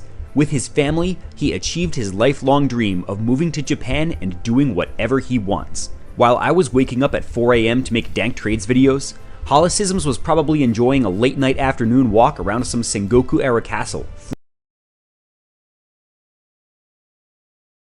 Make everything seem amazing. Try to tell you about a trade they're chasing, about some profits you didn't get. I was drawing the chart here. I told you we'll find the support somewhere. We found it. Here's the reversal. Here's the stretch. Pound against it. Try to have a breakout right here. Right? I'm reading everything. I appreciate you guys and Freddie Bauer coming through with 20 free memberships. I mean, the man has been on a mission this whole week to support the show and you guys. The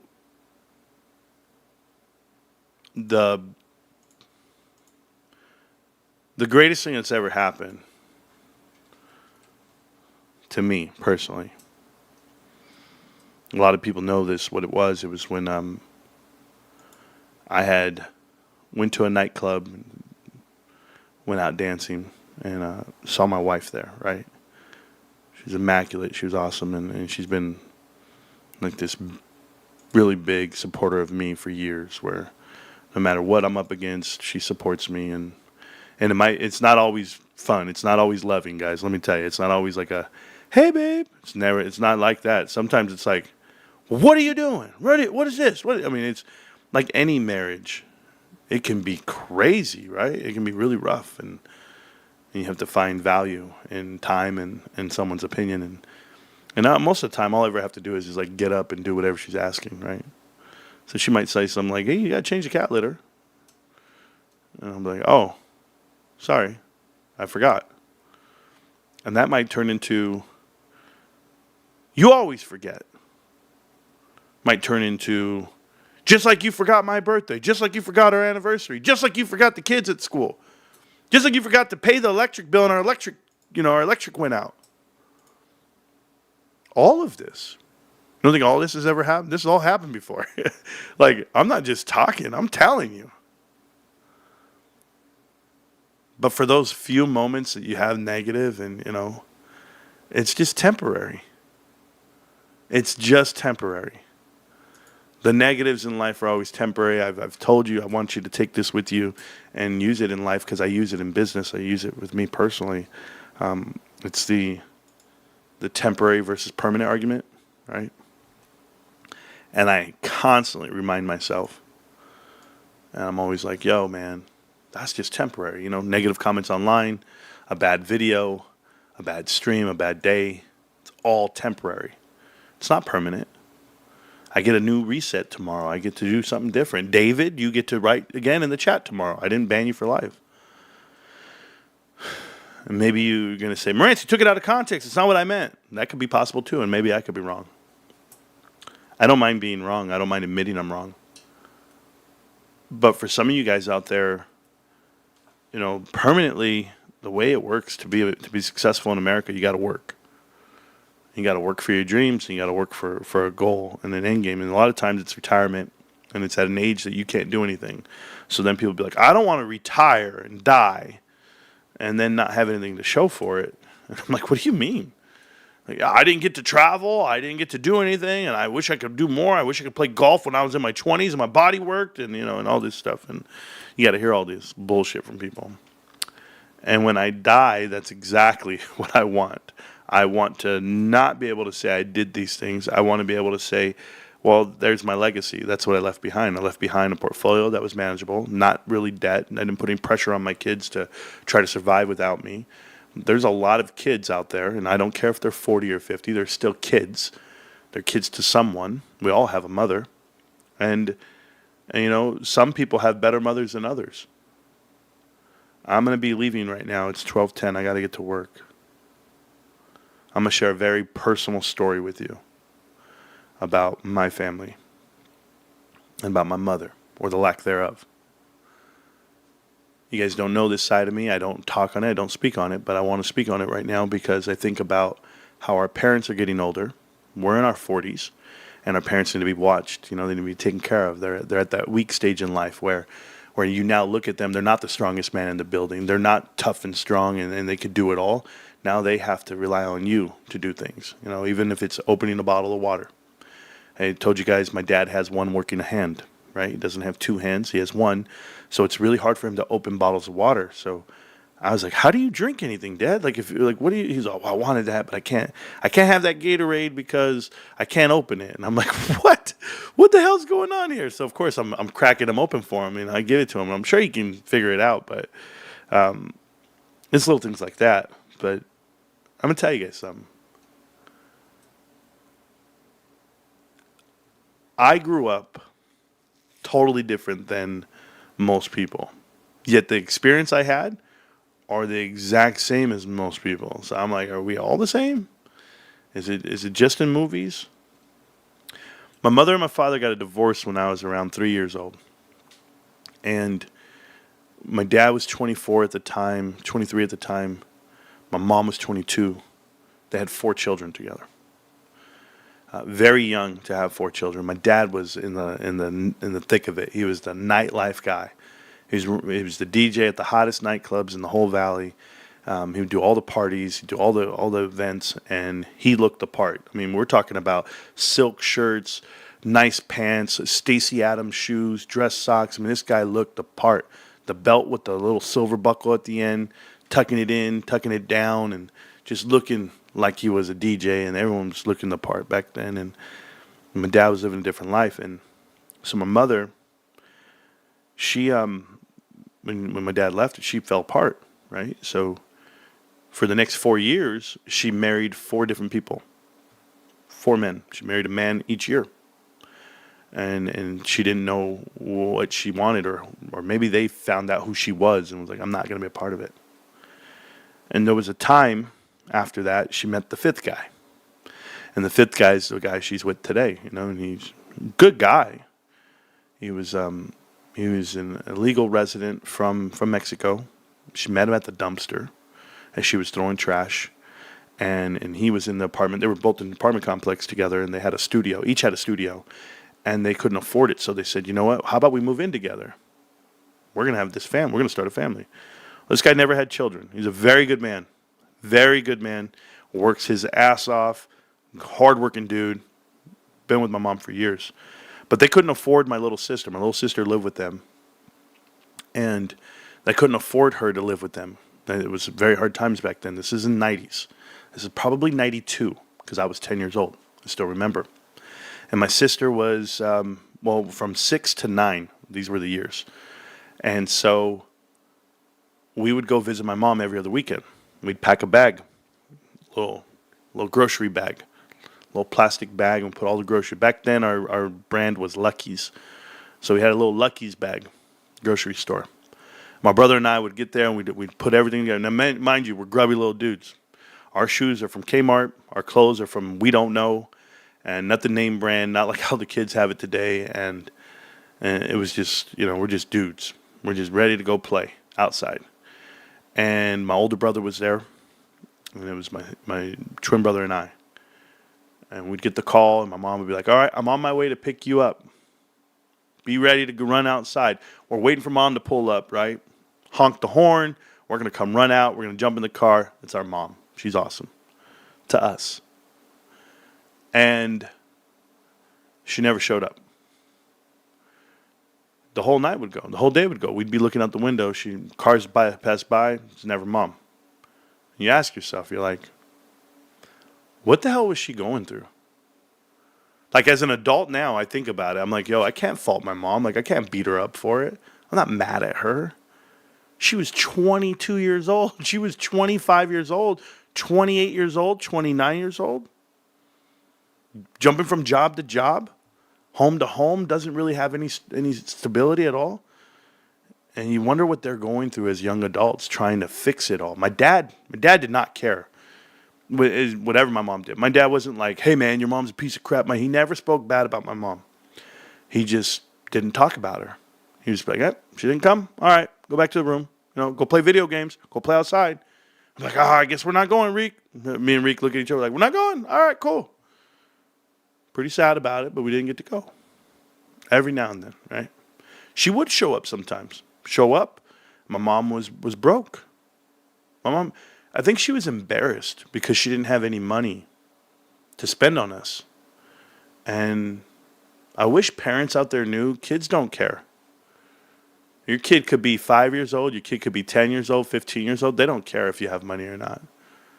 They just want to be around you. Anything to do anything. I don't care if it's changing sprinklers or brakes or hey, we got to go clean this up or hey, we got to go do something. They just want to be with you guys. So I tell you this because I'm a father of 5 and there's times where I take my kids with me to go do stuff and I make them go. They don't want to go. I'm like, hey, we're gonna go to the dump. Let's go. My son's like, and then when he's there, he's like, yo, this is so cool.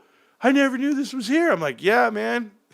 It's where all your trash goes. Here you go. I'm just taking somebody just to be right there with me. But to tell you more about this story about my mother, my mom went ahead and took my sister to Mexico. My sister went to Mexico when she was 6 years old. And she dropped her off at this new husband's house, at his parents' house. She dropped her off there because she couldn't afford her. And she had too much pride to take her to my dad's with us. So on the weekends, every now and then, we'd drive down to Mexico to go see her. Mom would be like, oh, we're going to Mexico. It was a fun field trip for us. We're like, we're going to Mexico. This is awesome. Bullfighting ring. Look at these soccer fields. Look at this. Oh. Never really got to eat the food. I don't remember eating. Just remember going. Past the border. 2 hours past the border. Really. And we'd be driving, and me and Rico just looking out the window, and we'd be calling stuff out. Oh, look at that. Look at that. Look at just remembering shit, right? I'm not answering that phone call. And so we're doing all this. And so my dad would say things when we'd get paid, when we'd get dropped off. He would be like, "How was your weekend? You have fun?" Like, "Yeah, we had a good time. Yeah, we had fun." "How's your sister?" Ask about my sister. My dad DJ'd all night every weekend. He didn't really have time to really ask us questions. We were like on our own half the time, right? And like, "Yeah, we saw her, Dad. She's cool. Yeah, we had fun." He's like, "Man, well," he's assuming she's living with my mom and life's great. And I'm like, "She's in Mexico." My dad looks. He's like, "What? Mexico?" "Yeah, she's in Mexico." My dad's like, "Well, she doesn't speak English, Dad. She's just Spanish only." And my dad, secretly, my dad's actually calling the DA's office. And he's talking to them. And we had no idea. We're kids. We're growing up. We're young. And go visit my sister another time. And when we come back, we have mosquito bites all over our bodies. I mean, guys, mosquito bites. Maybe 20, 40, 50 tons. Because where we slept that night in Mexico was outside. We slept in the back of a pickup truck. Me, my brother, my sister, and my other brother. And we were just there, getting ate alive by these mosquitoes. And we came home, my dad goes, what the hell happened to you guys? I'm like, "Oh, we were camping. We were outside. We were having a good time. We had a great time. We loved it." And I remember my sister crying because she wanted to come home. And the DA, my dad talks to the DA, finds out. And they go, "Hey, we're going to go get her." And we're like, "Okay. Well, where is she?" "I don't know." Take my older brother with them. They go into Mexico the next day. My brother takes them all the way to the beach. "Take a right here, take a left here. I don't know where to go." Doesn't have a clue. Come home empty-handed. My dad's sad. My dad's like, "Man, we couldn't find her." It takes hours. They were gone for the whole day. And me and Rico, we walk up to my dad and we go, "Hey, Dad, we know where she's at." And he looked at us. Imagine, we're 10 years old. Imagine looking at us. He's looking at us and he's like, "Bro," because our older brother's 13. He couldn't figure it out, but we're 10. We're like, "No, Dad, we know where she's at." He's like, "How do you know?" And we look at each other, we're like, "We just know, Dad. Put us in the car. We know." And we had only been there 2 times. So the DA put us in the car, in the back of their car. And we go all the way into Mexico. We're going. And me and Rico looking out the window. And these guys are driving. They got 2 cop guys, right, driving in the front. And they're in suits. And they're like, "Okay, which way do we go now?" We're like, "Just keep going straight." They're like, "What? Just keep going straight." No, it's not here. We keep going. Me and Rico, "Oh, look, there's that bullfighting ring. Okay, you got to go to the other side of that." "Yeah, no. Look, there's that police office. Remember that? And then they have the arcades here," because there was no AC in any of these buildings, so we remember stuff. We're like, "Oh, yeah, remember that's where we got those drinks." Boom, boom, boom, boom, boom. Guys, 2 hours later, 2 hours into the country of Mexico, away from the border, we're at the front door. Oh, baby. We're at the front door. And we're at this front door, and they knock, and they look for my sister, and they can't find her. She's not there. But they go, "Hey, man, she was here. We're in the right place." So they're making calls, and they're figuring it out. They have us at the police station, and we're playing Pac-Man, Miss Pac-Man. We're just playing Miss Pac-Man. They let us play for free. And finally, my dad goes, "Hey, we got her. We found her at another house. She just got out of school. We got her." We're like, "Okay." So they wouldn't give us to her. They wouldn't give her to us. We just had to get back into the car. And they were like, "Hey, when we drive out of here, we don't want you guys to have your heads up. We want it down." We're like, "What?" And they're like, "Yeah, because we're arresting your mom. And we don't want your mom to see that it was you guys who led us to her." So she could blame us, right? And my mom was getting arrested and for kidnapping across international lines. And my dad was like, "Okay." My dad didn't want to press charges. He just wanted my sister. He wanted to move her in with us. And we end up going back to the state. And as we're driving back, my mom said to us later on, she said, "You don't think I saw your heads in the back of that car? I know you guys were there." Me and Rico, we tripped out. We're like, "Man, see, I told you weren't getting low enough. We're on top of each other, man. We're just like little rugrat dudes." And to go back to it, we get back to the States, and my mom, she goes to see the judge, and they agree. You know, my sister's going to be better off and living with my dad and us. And my sister, she ended up coming living with us for a couple of years. And from like fourth grade all the way to her high school years. Most of her high school years. Yeah. And it was weird, the relationship with my mom after that. She could only see us with visitation. She had to have a supervisor there. Supervisor had to be, I mean, I can only imagine how like this affected people's lives. Me as a child, I didn't realize all this. You know, my aunt had to be there when we were visiting at all times. My mom could not be alone with us because for fear of kidnapping or whatever, retaliation against my father. And yeah, I think about what my dad went through. You know, my dad's remarried. My stepmom is my mom. She's been with me for 40 years, and she's awesome. Almost 40 years, whatever it is. And so my real mother, my biological mother, has tried to like rehabilitate herself into being a better person since these times. And I'll tell you guys something, man. I tell you these stories about me so you have a better background, a better idea of like what I come from and like the foundation of it and why I am so adamant about things. From what I know, my mother's like been arrested for embezzlement, stealing money from her employers, things of that nature when she was young, and I'm guessing she's just trying to survive. I've never forgiven her for some of the things she did to the kids and us as adults. I remember my wife had encouraged me to have a relationship with my mom. And I told my wife, I said, I can't do it. And she looked at me and she said, "What do you mean? It's your mother." I was like, "No, you don't understand. I can't do it. I know who she is." And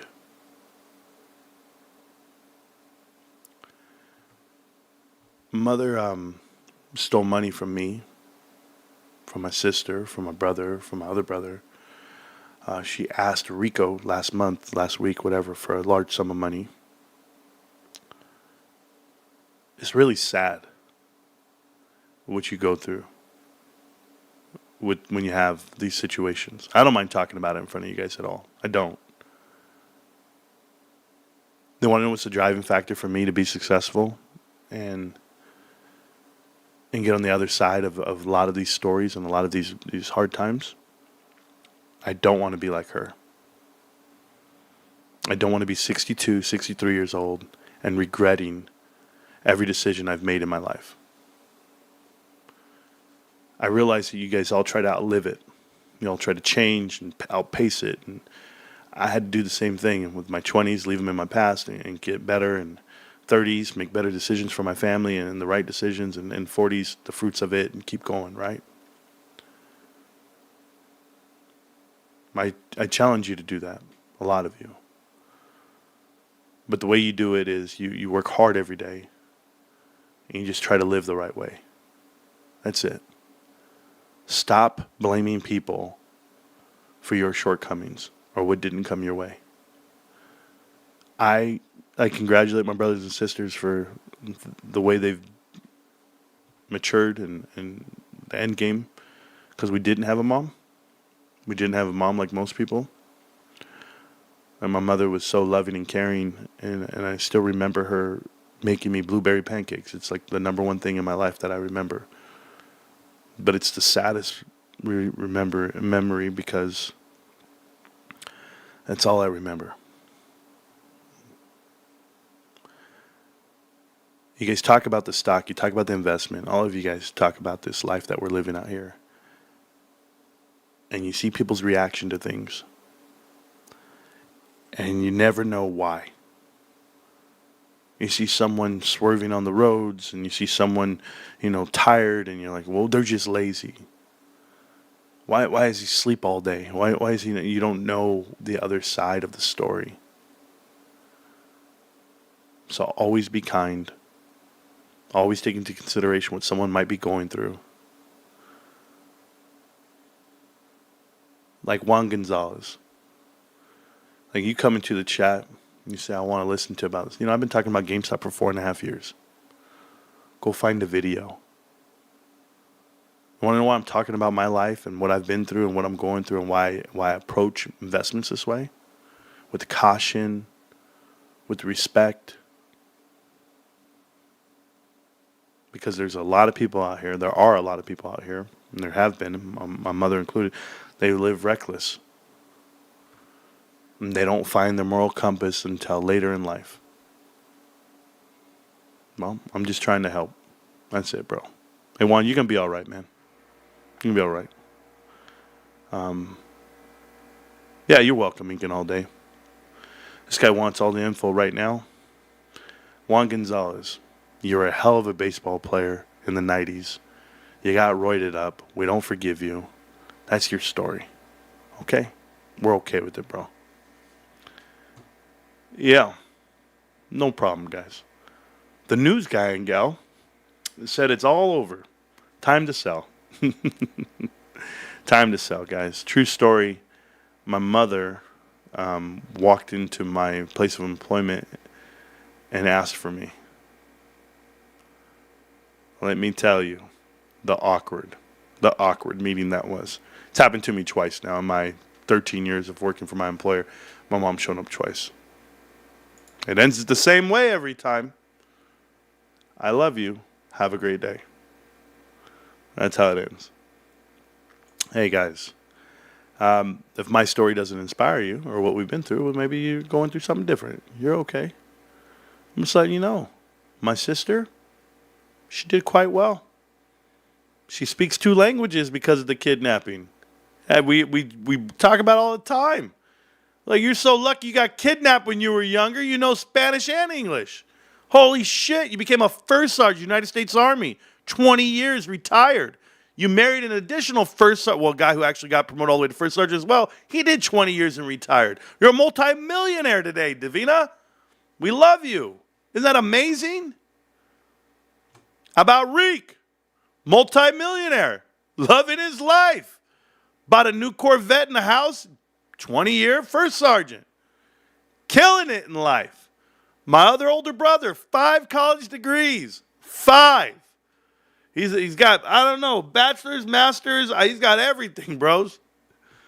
Dude just graduated again. Living life. Me? Well, I'm the runt of the family. I'm just a humble janitor. I clean the floors. Ah. Marantz next week, Tuesday, celebration day, party time. Yeah, man. Let me tell you guys something. We'll talk about GameStop on my way out. This will be my last thing because I got to. Wow, it's already 12:30. Shit, bros. I gotta go. Hey, Chart's gonna find some support somewhere. It just did. It's having a breakout, little session right here. Let's go and post it out. Yeah. We'll see how it works. We'll see if we break out from here. Who knows? We should get somewhere in the $30 range, $30.75. I'll go for it. Anyway. Social media would have labeled you with so many spectrums and turned into meds. Oh, yeah, no, I can't do it, bro. Freddie Bauer coming through with the channel. 20 free memberships for the channel. Appreciate you. And there's my boy, bro. There's my boy right there, Derek. Appreciate you, bro. You guys see Marantz BC, Rantz fan? You guys see him? That's my boy. And he's the one who sent all the stickers on the show. If you guys don't know about all the stickers, it's awesome. Yeah, I share my real life with you guys. Like, true story all the way through. My mom, she works for the school district. Ended up, working at the middle school for 20, 30 years, whatever. She ended up becoming like an asset to society and helping out kids. And she donates a lot to the kids and her students. And I always said she's doing really well with her kids and her students because she didn't do so well with us. And that's not a shot at her. That's just her redemption story. So shout out to her, though. I'm not mad at her. Just tell you the truth. I don't shy away from it. Hey, you don't like the truth, Mom? You don't like me saying this stuff? Got to relive life. Got to do it a different way. Maybe. Oh, well. Hey, didn't say one lie. Not one lie. It gets worse. I could go more into detail. Then you'd be like, yo, that really happened? Yes. Hey, you want to know? You want to know when you're broke in life, bros? This is when you know you're broke. You take your kids to the library, because we didn't go to Blockbuster. We went to the library. We rented movies from the library. That's when you know you're broke. And they're like, which one should we watch today, guys? Oh, I really like American Graffiti. Oh, Ben-Hur. Can we watch Ben-Hur for the third time? Mom, Spartacus. I like Spartacus. Kirk Douglas. I am Spartacus. That's what we're going to watch, Mom. I mean, my mom had us watching bullshit. How many Anna Gables or whatever the shit am I going to watch? How many Sound of Music? It's two VHS long. Put in the other one. It was like wild, bro. Gone with the Wind. Charlotte, I don't know. We watched everything growing up. Everything that was at the library. Promise you. Movies at the library was our thing, man. Oh, they got, was it Hubby the Love Bug or whatever? I don't know what we were watching. Anyway, is this the stock? Are we good? We're done? I'm getting out of here? All right, I love you guys. Here, what am I going to say about GameStop on the way out? First off, the show's the show. If you don't like it, don't watch. Marantz Rantz. That's the name of the show. It's not stock tips. It's nothing like that. It's just Marantz Rantz. First, thank you to all the supporters of the show. You know who you are. We will be doing a giveaway video coming up. We're going to be handing out a lot of things. We are 51. Herbie was 53. There you go. I thank you guys in advance for a great month, a great year, a great life so far. We are going to have one coming up right now by next Tuesday. Herbie the Love Bug. By next Tuesday will be GameStop earnings. I will not be televising or be live on Tuesday after market when the earnings report comes out. I will not be. My first earnings report that I miss, but I'm okay with missing it. I gotta work. And it's the first time that I'm not gonna sacrifice my job for the YouTube or anything like that. I don't need it. I don't need it like that. I love what I do. I like the way my career's going. Right now, it's been a battle. For those of you guys don't know, that's for another day in a story. As far as having a YouTube channel and still being a senior leader, in my company, stuff like that. So, Sergio says, Marantz, thank you for everything you do for the channel and the community. Thank you also for sharing your life story. I can't write a book. But I can sure as hell do a video. So it works that way. Marantz, where's the Trove album thumbnail for Ticker Talk with you as Justin Timberlake cover hanging in the background? Anthony, I haven't had it. I got to tell my wife. My wife has to put that together, but I do. Earnings, yeah, okay, let's talk about it really quick. I feel earnings is going to be amazing. Really quick, I got to go. Shit, bros. Earnings is going to be amazing, okay? Earnings are going to be, it can have the potential to be up to $170 million, $169 million, and you're going to make tons of money. Okay, that's just it. It's going to be way up and to the right. Wall Street's going to come crashing in. Everybody's going to be like, oh, my God, GameStop's amazing. If that all really does play out that way. If it doesn't play out that way, we just get a boring, like, here you go, slap on the ass, get up out of here. That's just what it is, you know? I don't care. I'm okay with it either way.